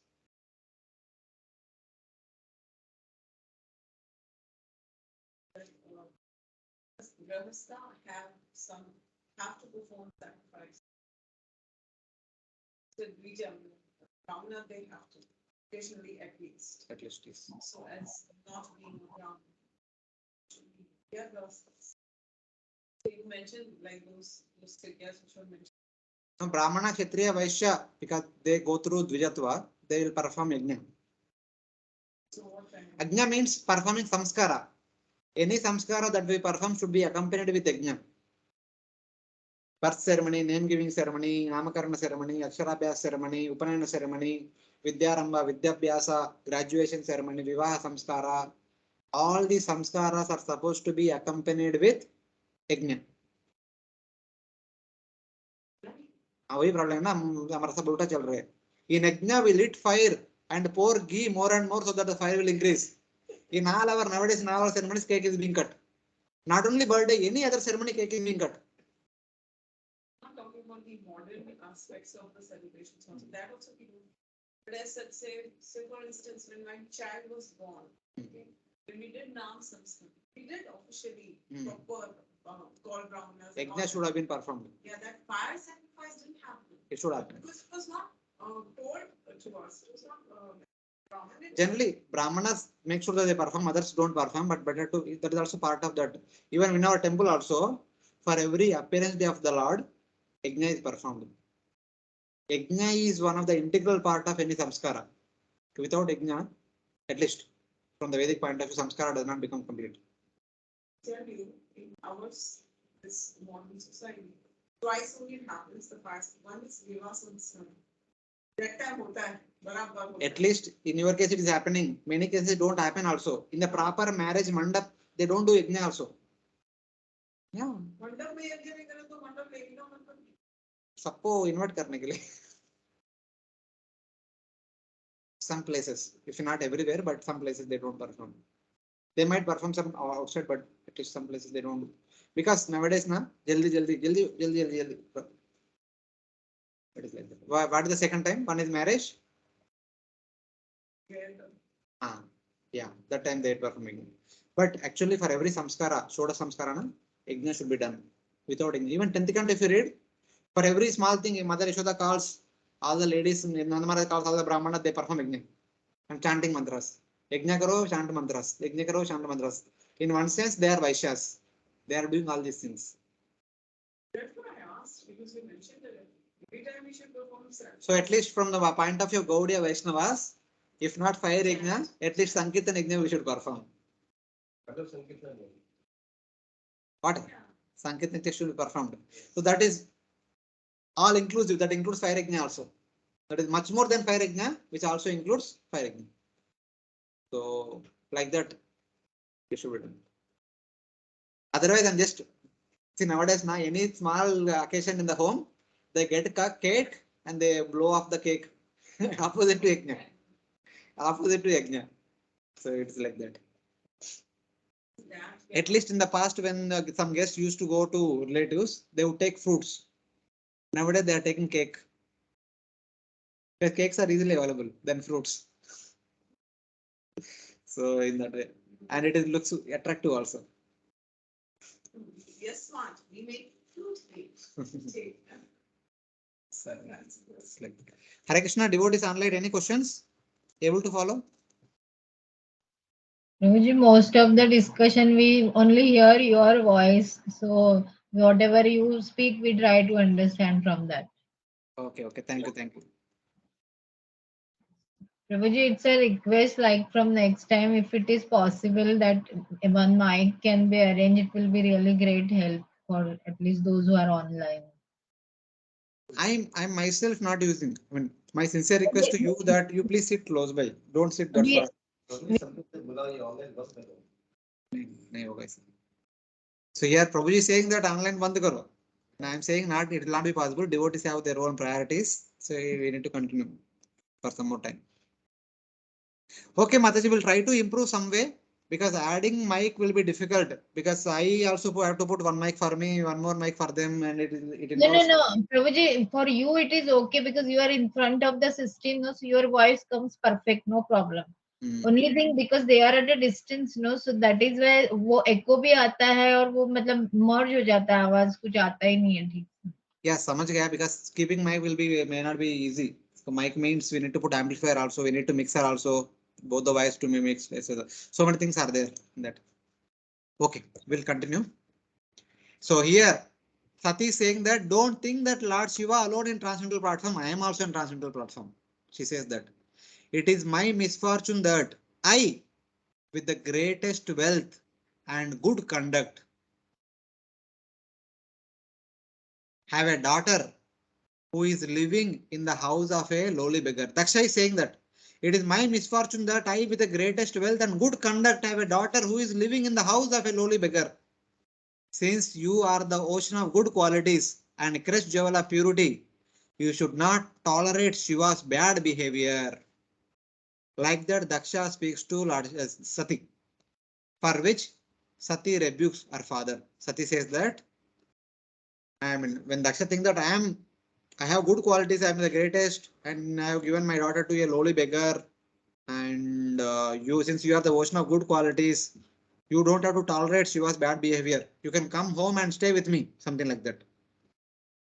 For which Sati says, Ma va padavya pitarasmadastita ya yajna sala suna dhuma vartmabhi tadanna tripte ashubruddhi viridita avyakta linga avaduta sevita. My dear father, the opulence we possess is impossible or your pleasures to imagine. For persons who engage in productive activities by performing great sacrifices are concerned with satisfying their bodily necessities by eating foodstuffs offered as a sacrifice. We can exhibit our opulences simply by desiring to do so. This can be achieved only by great personalities who are renounced self-remorse. So Daksha is thinking that I am the head of Prajapatis. I have a lot of wealth. I can sponsor for a huge sacrifice. No one in this world can sponsor this kind of sacrifice. That's why everyone is here. Otherwise, why would they come? Everyone has come means everyone accepted Daksha's superior position. Daksha could sponsor. He is so wealthy, so wealthy, so wealthy that no one else can come equal to him. And keeping that in mind, and Shiva, ordinary beggar living in the crematorium, and what he has, nothing, what he can give you, you better come home. Somehow or other, because Brahma told I gave you to him. But now I realize he has nothing. So please come home, I will take care of you. I have everything, I will take care of you. Then for which Sati said that you say you are everything. What you have nothing. What Lord Shiva has and what I have as a wife of Lord Shiva, you don't have even a small speck of that. That's what she says. Oh father, you do not have the treasure that I possess. And Daksha might say that, what treasures you have? I will also attain. I am performing tapasya, yajna. After this I will get everything. Then she said that you cannot be attained. They cannot be attained by sacrifices, by the path of karma. By following the karma, by performing yajnas, you can attain that kind of opulences which my husband has, which I have. And by filling the belly with food, what opulences, what satisfaction we have, you cannot have by eating rich food. Because you have a lot of wealth, you can have rich food. But you can never have the enjoyment that we have on the transcendental platform. Or by nourishing the pranas. Nourishing the pranas means by keeping your body healthy, wealthy, decorating, and etc. Such kind of things does not give you that satisfaction, that happiness. These invisible powers which are available to us are actually beyond the material enjoyment. You are only aware of material enjoyments. The happiness that we go through, you can never imagine only. and your happiness can never come to a small dust, small fraction of that happiness that we go through. Like that she says. Oh Father, I have taken shelter of siddhis, powers, renunciation, knowledge, and prema. I have got all these things from Lord Shiva. Of course, Sataha, she also has, since Maya Devi, she also has, but she is giving all the credit to Lord Shiva. I have taken shelter of all these things, means Lord Shiva is the person of all these things. All the siddhis, all the powers, all the renunciation, all the knowledge, and all the prema. It is not that Lord Shiva, though he is acting like renunciate, is not that he does not have any prema for me. He has all love for me, which give complete happiness. These things you do not have. You do not possess these things. You will not attain these things in millions of births also. Even though you may think that I will get all these things by performing yajna more and more, but you will never get all these things by performing millions of yajnas in millions of lifetimes. These cannot be attained by you, never. Then Daksha says, why do you say that? I also have powers. Sati says, such attainments cannot be attained in the sacrificial arena. By performing sacrifice, one cannot attain all those things. They are not praised by filling the belly like the crow or by following the path of karma. These powers, unavailable by these methods, are possessed by the personalities like Sanaka, that means the four Kumaras, Narada, and others like Lord Shiva. No one else. Having criticized her father, she now criticizes her own body. So she kind of properly established the position of Lord Shiva. Now no one can find fault with Lord Shiva, whatever she is going to do. So it's like that. So one may say that out of emotional turmoil, Sati committed suicide. No, she is full of knowledge. And now she is going to tell why she is going to commit suicide. Naite na dehe na hare krutagaso dehodbhave lamalam kujanmana vrida mahabhuta kujana prasangatas tajjanma digyo mahatam avadyakrit. You are an offender at the lotus feet of Lord Shiva, and unfortunately, I have a body produced from yours. I am very much ashamed of our bodily relationship, and I condemn myself because my body is contaminated by a relationship with a person who is an offender at the lotus feet of the greatest personality. My low-born body is completely useless since it comes from the body of a person who offended Shiva. She is not even calling him Daksha. She is not even calling him as father. She is not even calling him as Prajapati. She simply says that my low-born body is completely useless since it comes from the body of a person who offends Lord Shiva. I have been humiliated by bad association. This birth, which has offended a devotee, is useless. Since my body is a byproduct of Daksha's body, since Daksha committed offense against Lord Shiva, my body also committed offense against Lord Shiva. I do not want to possess this offensive body anymore. So this body which offended a devotee is useless. Like that Sati says. What is the use of my body? It is completely useless. Why? My body came from the body of a person who committed offense to Lord Shiva. This birth, which is an offender of a devotee, is useless. She is criticizing herself.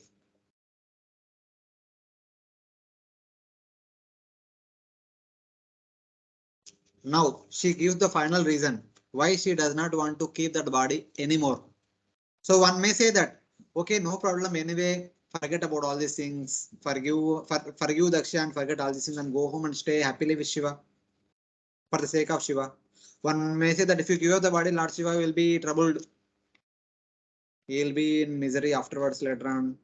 So please don't do such kind of thing. Some may say that. But now Sati says the final reason. Gotram Twadiyam Bhagavan Vrushadvajo Dakshaya Niti Dakshaya Dakshayanitiyaha Yada Sudurmana Vyapeta Narma Smitamasu Tadaham Vyusraksya Etat Kunapam Twadangajam.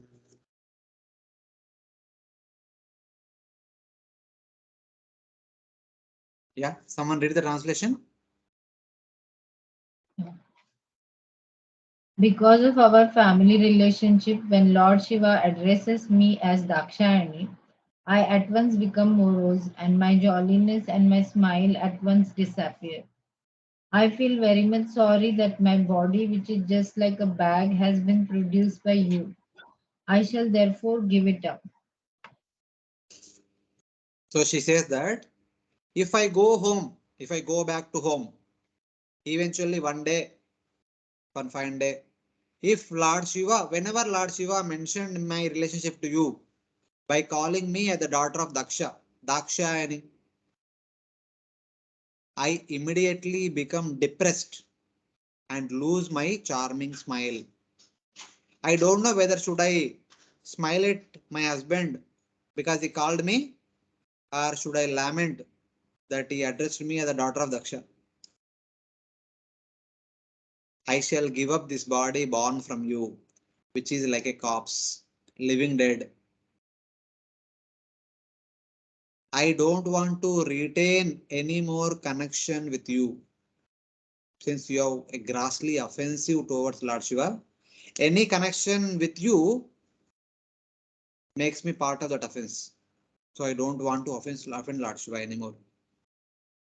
She says, Hare Krishna. When Lord Shiva says in a joking mode, you are the daughter of Daksha, thereby announcing my relationship to you and indicating that my nature is envy and hatred. When Lord Shiva jokingly calls me that you are daughter of Daksha, then he also indicating that since you are daughter of Daksha, since Daksha is envious and hateful, you are also envious and hatred. I become depressed so that my charming smile disappears. Therefore, for certain, I will give up this body, which is almost a corpse. Since this body is given by you, you are almost dead. I am also almost dead. I don't want to keep this body anymore.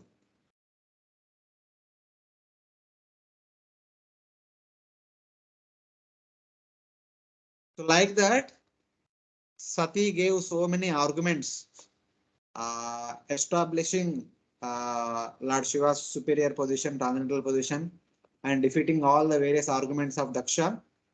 And then she made her mind to give up her body, or to give up the body given by Daksha. So it is like that. It sounds extreme. It's going to just mention it. Right. So she's thinking that Shiva will tease her like this. Or maybe he will address her like this. Srimati Radharani is always addressed, if not always, many times addressed as Vrishabhanu Nandini, Kirtida Nandini. Lord Krishna is addressed as Nanda Nandan, Yashoda Nandan, Devaki Nandan, Vasudeva. Will he feel happy or not? Does he want to be addressed like that? Does Mother Radharani wants to be addressed like that or not? No problem as such when she's addressed like that. She likes or not. But Sati will not be happy anymore. But then thinking like this for Shiva being an Atma would do so. Whether Shiva does or somebody else does, because Shiva can speak many times. Because since they are living together for the entire, not 1 day, 2 day, their life is like a whole day of Brahma. कभी भी बोल सकते हैं. So that's why. So it's like that. So with the determination, what we should do? That is the subject matter of verse number 24 to 27. Ityadvare dakshamanudya shatruhan Shitaudicam nishashada shantavak Sprishtva jalam pitadukula samvrita Nimilya drukyoga patam samavishat. Maitreya sage told. Sorry, Mataji, you want to read? You can read. No, you continue, Mataji. Maitreya the sage told Vidura, O annihilator of enemies, while thus speaking to her father in the arena of sacrifice, Sati sat down on the ground and faced north. Dressed in saffron garments, she sanctified herself with water and closed her eyes to absorb herself in the process of mystic yoga. So many arguments were mentioned. Though Sati could kill Lord Shiva, could kill Daksha, she did not do so because somebody might blame Lord Shiva. And even if she committed abruptly, people might claim Lord Shiva, saying that Lord Shiva could not maintain her, so she committed suicide. She established the position of Lord Shiva, and she also said everyone why she want to burn herself, because she don't want to keep any of her connection with Daksha, any more connection with Daksha. That was the reason. So Maitreya is saying to Vidura that, oh Vidura, after speaking to Daksha in the sacrificial arena, sipping water, then she performed Achman. When we are going to perform any deity services, we perform Achman. This is also one of such activity. Sipping water, dressed in yellow garments, Prabhupada writes, if it is said that when a man desires to quit his body, he dresses in saffron garments. Wearing saffron means quitting body. It is like civil death. It is a rule that when someone is taking sannyas, they actually perform their death rites. They are actually civil dead. A sannyasi is civil dead. So it is like that. Yes, really. So yellow garments. Sati sat down on the earth facing north. She was facing towards north, sat on the earth, closing her eyes. She entered the path of yoga. She took the shelter of yoga because she needed to give up her body, raising prana from Muladhara chakra all the way up to Ajna chakra and then give up. By the way, she also has to burn her body. Both the things she has to do. Speaking to Daksha, she sat down, O killer of the enemies. This indicates that Sati, on the pretext of giving up her body, killed her enemy Daksha. Actually, Sati did not kill Daksha. She did not kill herself because there is no death to the soul. She is only destroying the body that she had received from Daksha. The body that she possesses actually belongs to Daksha because it was given by Daksha. So she is destroying the Daksha's body. That body which was given by Daksha, which is Daksha's byproduct, that is only she is destroying. So that is understanding. Udichin means facing north. Those who desire to die should dress in cloth dyed with saffron. The cloth itself may not be saffron, but dyed with saffron. Something like that. Hare Krishna. Some saffron cloth, basically. Dyed with saffron. Saffron dyeing. Why? Yeah, like this, before giving up the body, one should wear saffron clothes. The body अपने हाथ में ले. No, those who by taking shelter of Ashtanga Yoga, if they want to give up, they can. उनके लिए ना, she took shelter of Ashtanga Yoga. Yes, Mataji. Prabhuji, like in previous verses, we have learned that Shiva had given her half of the body in affection, and you also mentioned that we always see Shiva as Ardhanarishvara. So it was not totally her body, like to give up, thinking that it has come from No, Daksha. it is like given her half of the body means Lord Shiva treated his wife as himself. Lord Shiva treated Sati or his wife as himself. That is setting an ideal example for anyone who is going to get married in the future. The husband should feel wife as non-different from himself, and the wife should feel husband as non-different from himself. That avoids the exploitative mentality.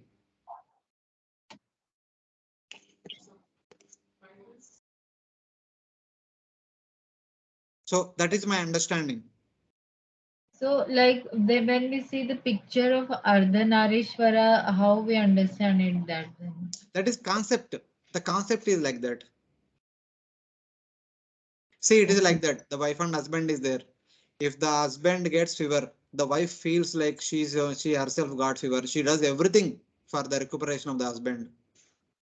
If the wife goes through some body pain or something like that, husband does the needful in order to alleviate the pain like that. They feel they are non-different from each other. That is a concept. Okay. Well, we are talking about the wife and husband like Lord Shiva and Parvati, Sati.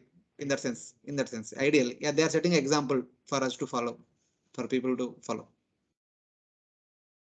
Okay, so Of course, what you are saying since after marriage, she is Lord Shiva's. That is true, but yeah, still, because she, the it means we give tan man dhan say we accept each other. So body belongs to Lord Shiva. Then how can she give up something which okay. she gets? Now I will say one thing.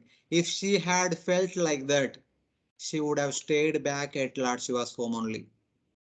She would not have come to Daksha's home only. Lord Shiva told, please, I am as a husband, I am urging you not to go there because he does not receive us.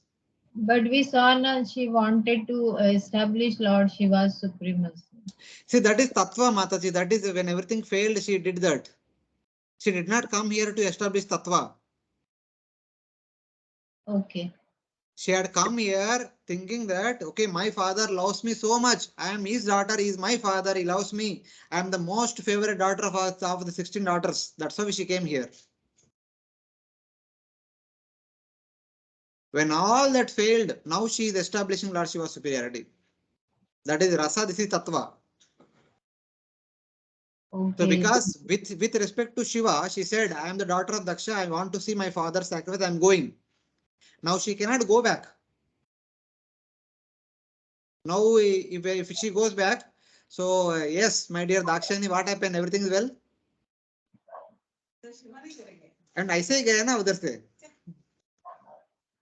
So it is like that. And Prabhuji, one more thing, like why Vidura has been called as Shatruhan here.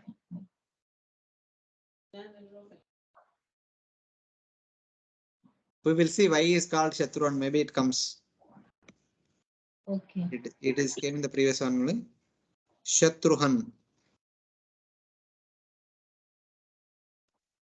Oh, Vidura. Even Vidura also something like that only did, na? When Duryodhana and Dhritarashtra criticized him, he left home as good as civil death. Are you getting the point? No, Prabhuji. Third canto we read, na Mataji? Yeah, we read, but how we are connecting it here, I'm not getting it. So acharyas do like that. So just like you left home when Duryodhana criticized, now Daksha criticized, Sati also left. So since Sati is a female and she came here out of affection towards her father, now she does not want to keep any of her connectivity with Daksha. Apparently, from our point of view, it seems that okay, why she is dying, she should not die. She should continue to live. But for her, she knows she will take birth again, marry Lord Shiva. She can live with Lord Shiva eternally as Parvati. She don't have to continue as Daksha anymore. After she married Lord Shiva as Parvati, Lord Shiva will never call her back again Daksha. And she will never worried about her connection with Daksha. Okay, so the way Vidura, even though directly he didn't fight with Duryodhana, but he by going away from them, he defeated them. Same way, Dakshani is also trying to cast off her body and go away from Daksha, and that way she's trying to defeat him. That way we should It's understand. not about defeating, just cutting the connections with them. Yeah, means I'm trying to understand the Shatruhan. That is why means how Vidura defeated own Shatru. In a way, Shatru only, na Prabhuji Duryodhana. And, Okay, no problem. yeah. Okay. Thank you. कृत्वा समानौ अनिलौ जितासना Sodanamutapya cha nabhichakrata Shanaihradi stapya Diyorasi sthitam Kantad Bruvor Madhyama Nindita Aninditanayat.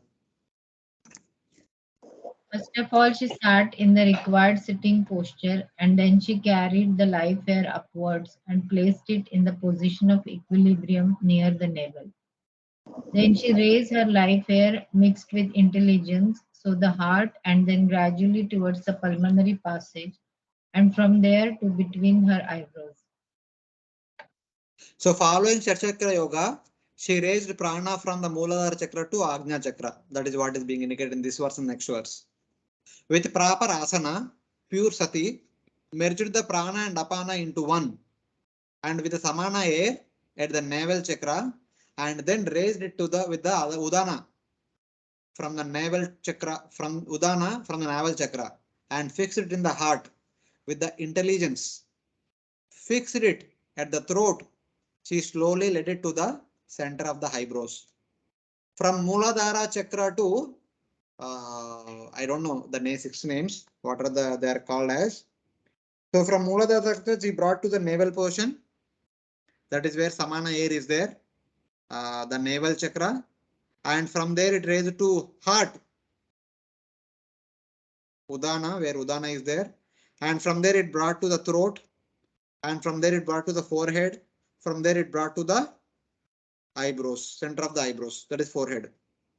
Finally, it comes to Agnya Chakra, but as of now, it's up to Agnya Chakra. This verse describes the method of yoga.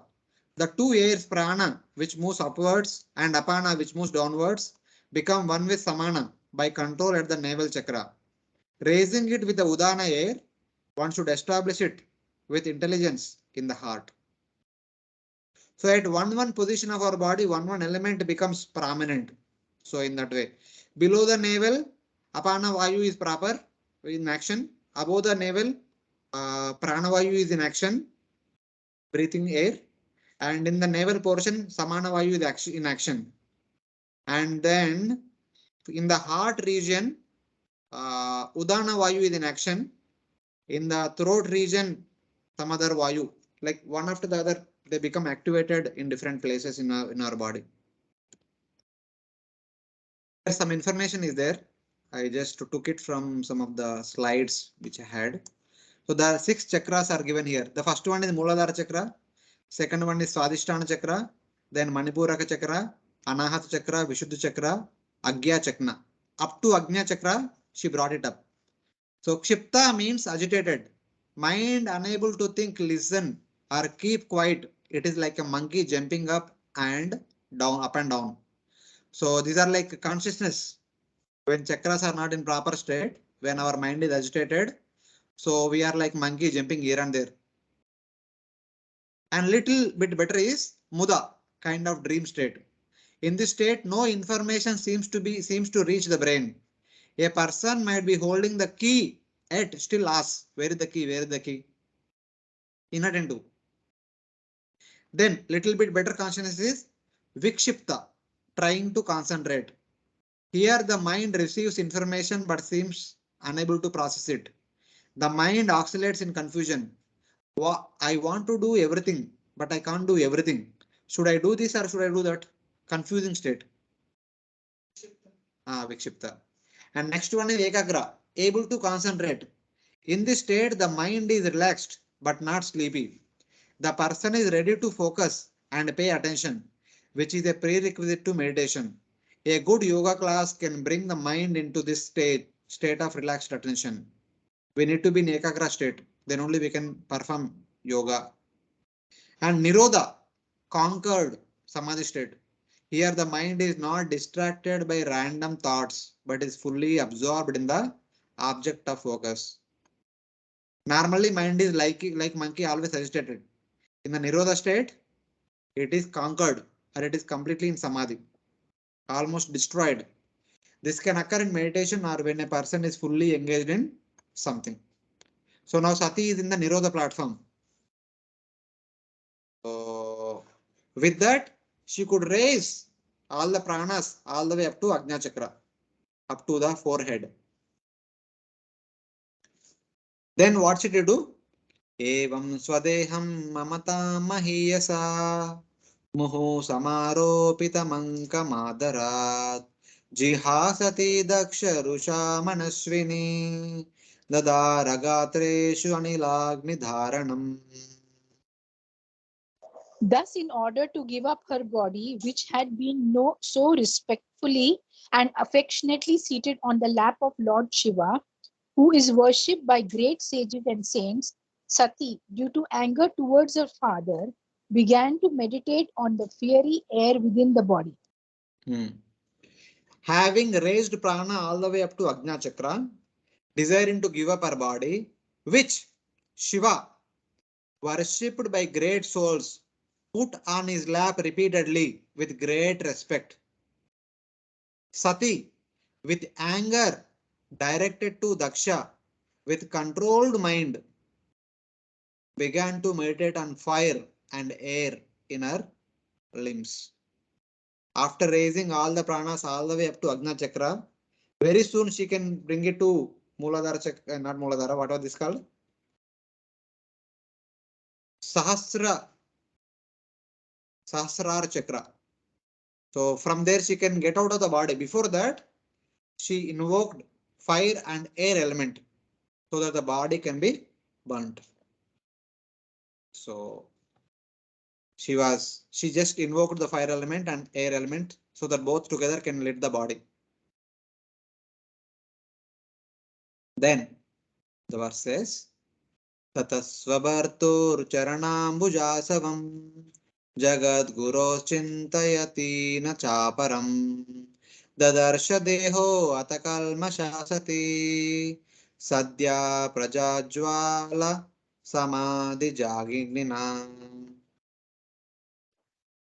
Sati concentrated all her meditation on the holy lotus feet of her husband, Lord Shiva, who is the supreme spiritual master of all the world.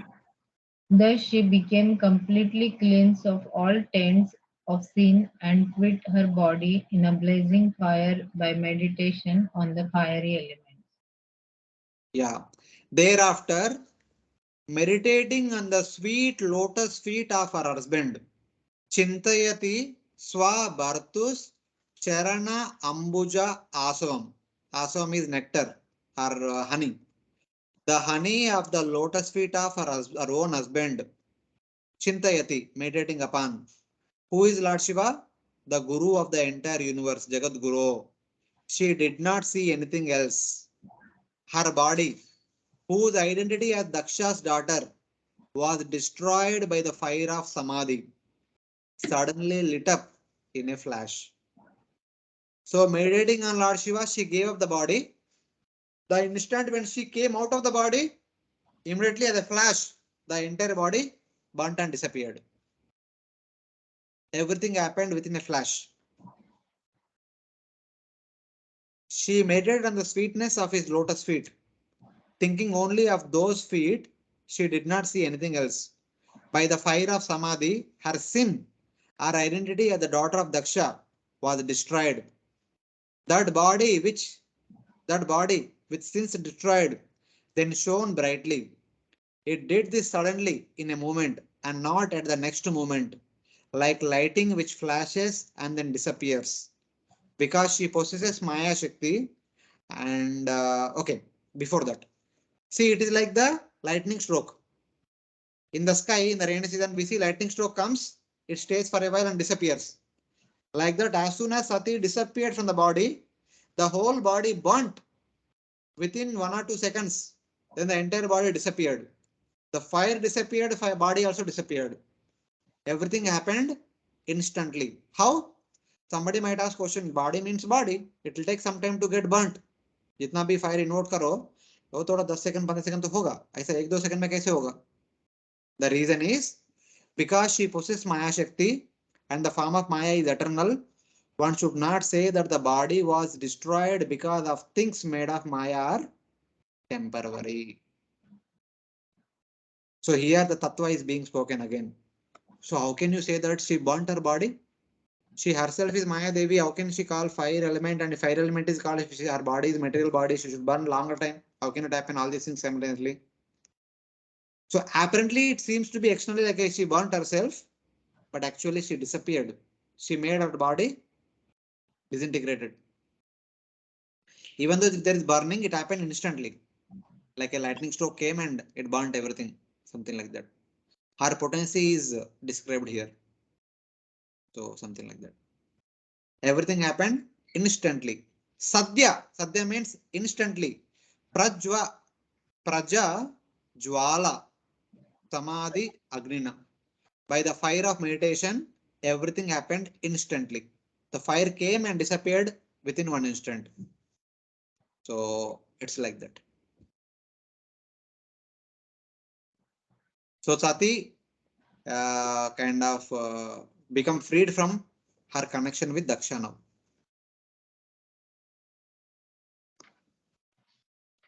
तत्पश्यतां के भुवि चाद्भुतं महत् आहे दिवादासु महान जायता हन्त प्रिया दैवतामस्य तमस्य देवी जहावसुन्केन सती प्रकोपिता.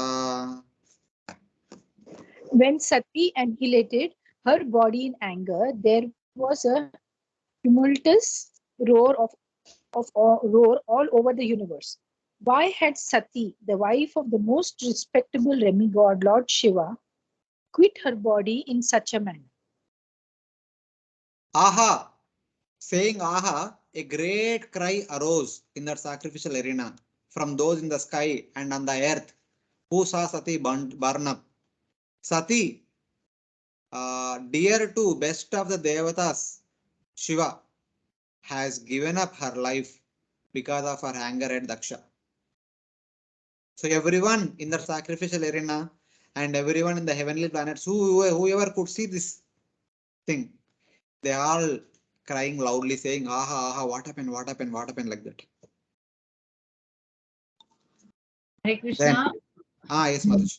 Prabhuji, I was just thinking like how giving up body by yogic process is different than like people also we see in the, of course they are not at the level of Sati, but they also give up body by doing suicide for particular reason, whatever the reason. Suicide is nothing to do with yoga. Suicide का yoga comparison है ही नहीं. Yoga is on the highest platform, raising prana and giving up the body, and they can decide where they want to go, etc. All these things. They have attained that mastery over controlling their pranas. Suicide is entirely a different thing. It generally happens out of frustration or other things, unable to live, etc. etc. We cannot compare these two. Okay. Thank you. अहो अनात्म्यं महदस्य पश्यता प्रजापतेर्यस्य चराचरं प्रजा जहावसुं यद्विमतात्मजः सति मनस्वनीमानमभीक्षणम् अर्हति. It was astonishing that Daksha, who was the Prajapati, the maintainer of all living entities, was so disrespectful to his own daughter, Sati, who was not only chaste but was also a great soul, that she gave up her body because of his neglect. Prabhuji, I have a question. Giving up in anger, is it right? You're in anger and you're giving up your body. So is something like it's close to being depressed, something like that only, no, Prabhuji? This is not a material anger. This is a transcendental anger. We become angry when somebody don't listen to us. Here Sati is becoming angry because she does not want to keep any more connection with Daksha, who is a greatest of offender towards Lord Shiva. Prabhu father है ना, but finally तो father ही है ना. Kiska father? That is Sati's father, no? How long is father of Sati?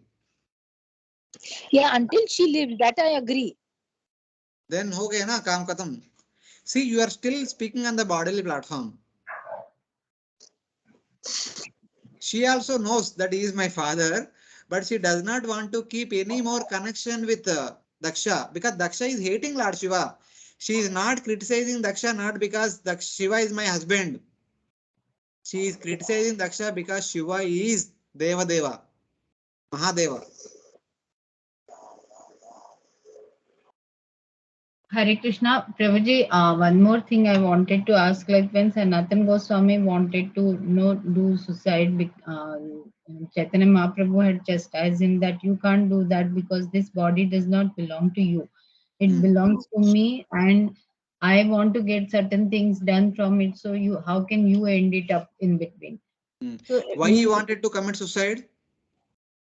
because he was feeling because of his disease he's contaminating Mahaprabhu and he was feeling greatly pained due to that.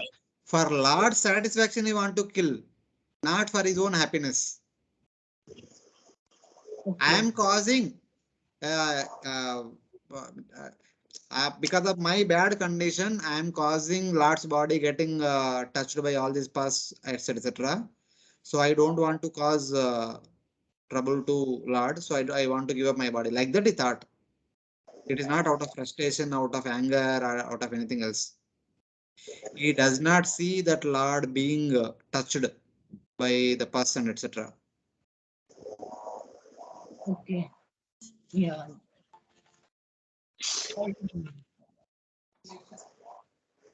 I know 2 verses are there. I want to complete. Next 2 weeks we don't have class.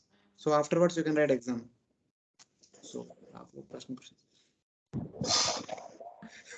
Right. So then they are saying that see that great living corpse belonging to Daksha, the progenitor who has all beings as his offering, as his offspring. They say that Daksha he thinks himself as the best of progenitors. Then he should see everyone as his children. He should have love for everyone. But see the situation now. Sati deserved the most respect being the daughter of Daksha. But she is disrespected by Daksha. Sati, the most intelligent, has given up her life. And Daksha is seeing this but did not stop her. See what kind of Daksha is he? What kind of father is he? And he claims himself as the best of Prajapatis. Like that, everyone is criticizing. Previously, some said that he did not say anything when he criticized Daksha, Lord Shiva. But now they are saying it is not that no one said anything. Anatmam means Daksha, who is a living corpse, one in whom a soul does not exist. He should have affection for everyone since he is the producer of all beings. But he did not have affection even for his own daughter, thus he is living corpse. Though she was his daughter and wife of Lord Shiva and wise, he was so abominable because he did not respect her. He did not stop her from committing this act of burning herself. So it is like that. Soyam durmarsha rudayo brahma drukcha loke lokopakirtim mahatim avapshati yadangajam swam purusha dvidudyatam na pratyasedan mrutaye parardata. Daksha, who was so hard-hearted that he is unworthy to be a Brahmana, will gain extensive ill fame because of his offenses to his daughter, because of not having prevented her death, and because of his great envy of the Supreme Personality of Godhead. They say that intolerant Daksha, who is violent to the Brahmanas, will gain great infamy in the world because hating Lord Shiva. One thing is for hating Lord Shiva. Second thing is he did not prevent his daughter when she prepared to die because of his neglect. She told many times, I don't want to keep any connection with you. I will want to give up this body. She told many things. She said in a Vashnanga Bhoshti. That time, at least Daksha would have come and stopped her. He did not do that time also. Daksha is intolerant. He hates Lord Shiva. He did not prevent her when she was preparing to die because of his disrespect towards Lord Shiva. So just last 4 verses, small verses, we'll close this. 2 slides are there, not many. And chapter gets completed. वदन्तेवं जने सत्या दृष्ट्वा सूत्यागमद्भुतं दक्षं तत्प्रसादहन्तुम् udatiष्ठन् udadyuta.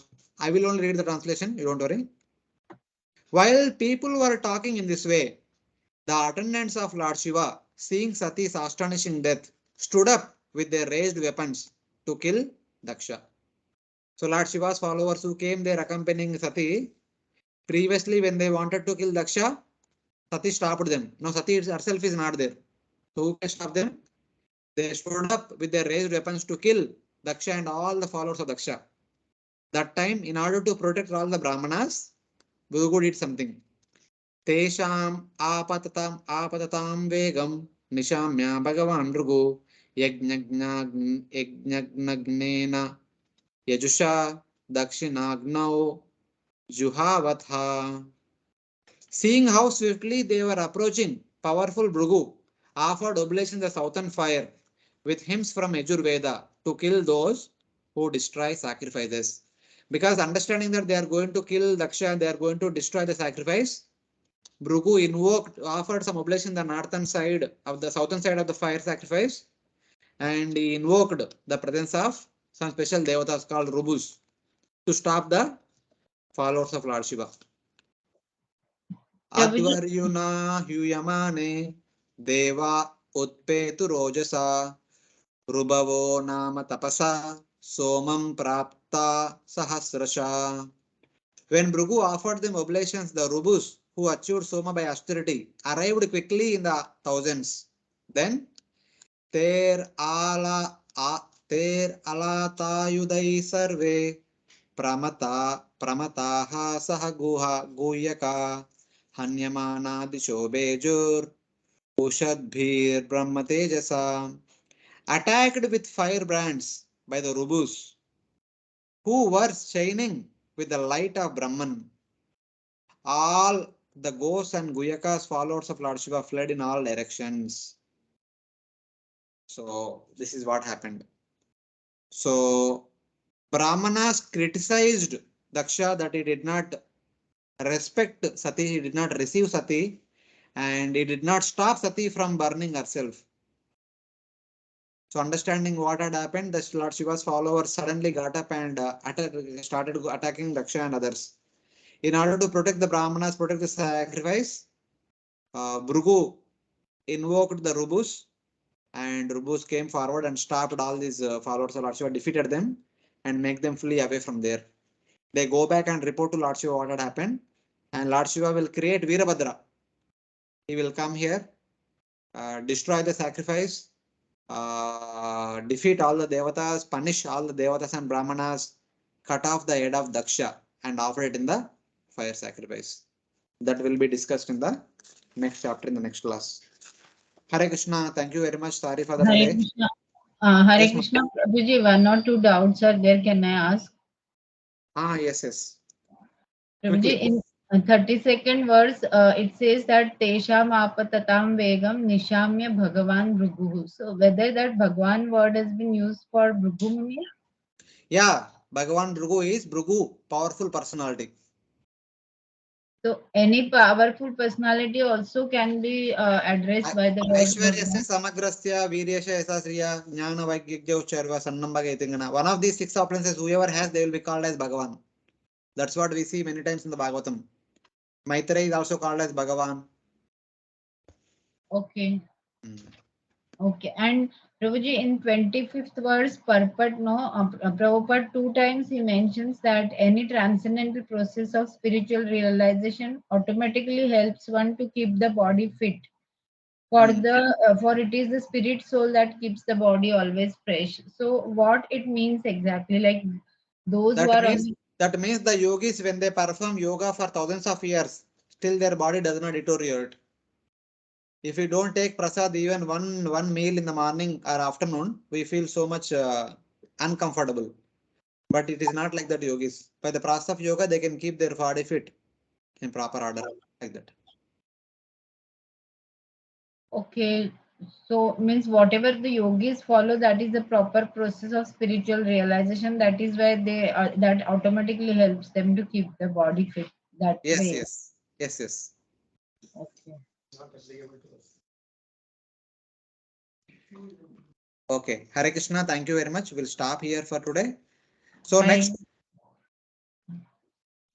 2 weeks there is no class, and the third week from now we have the class, and that day we will continue with the exam and then class. Hare Krishna, Prabhuji, one small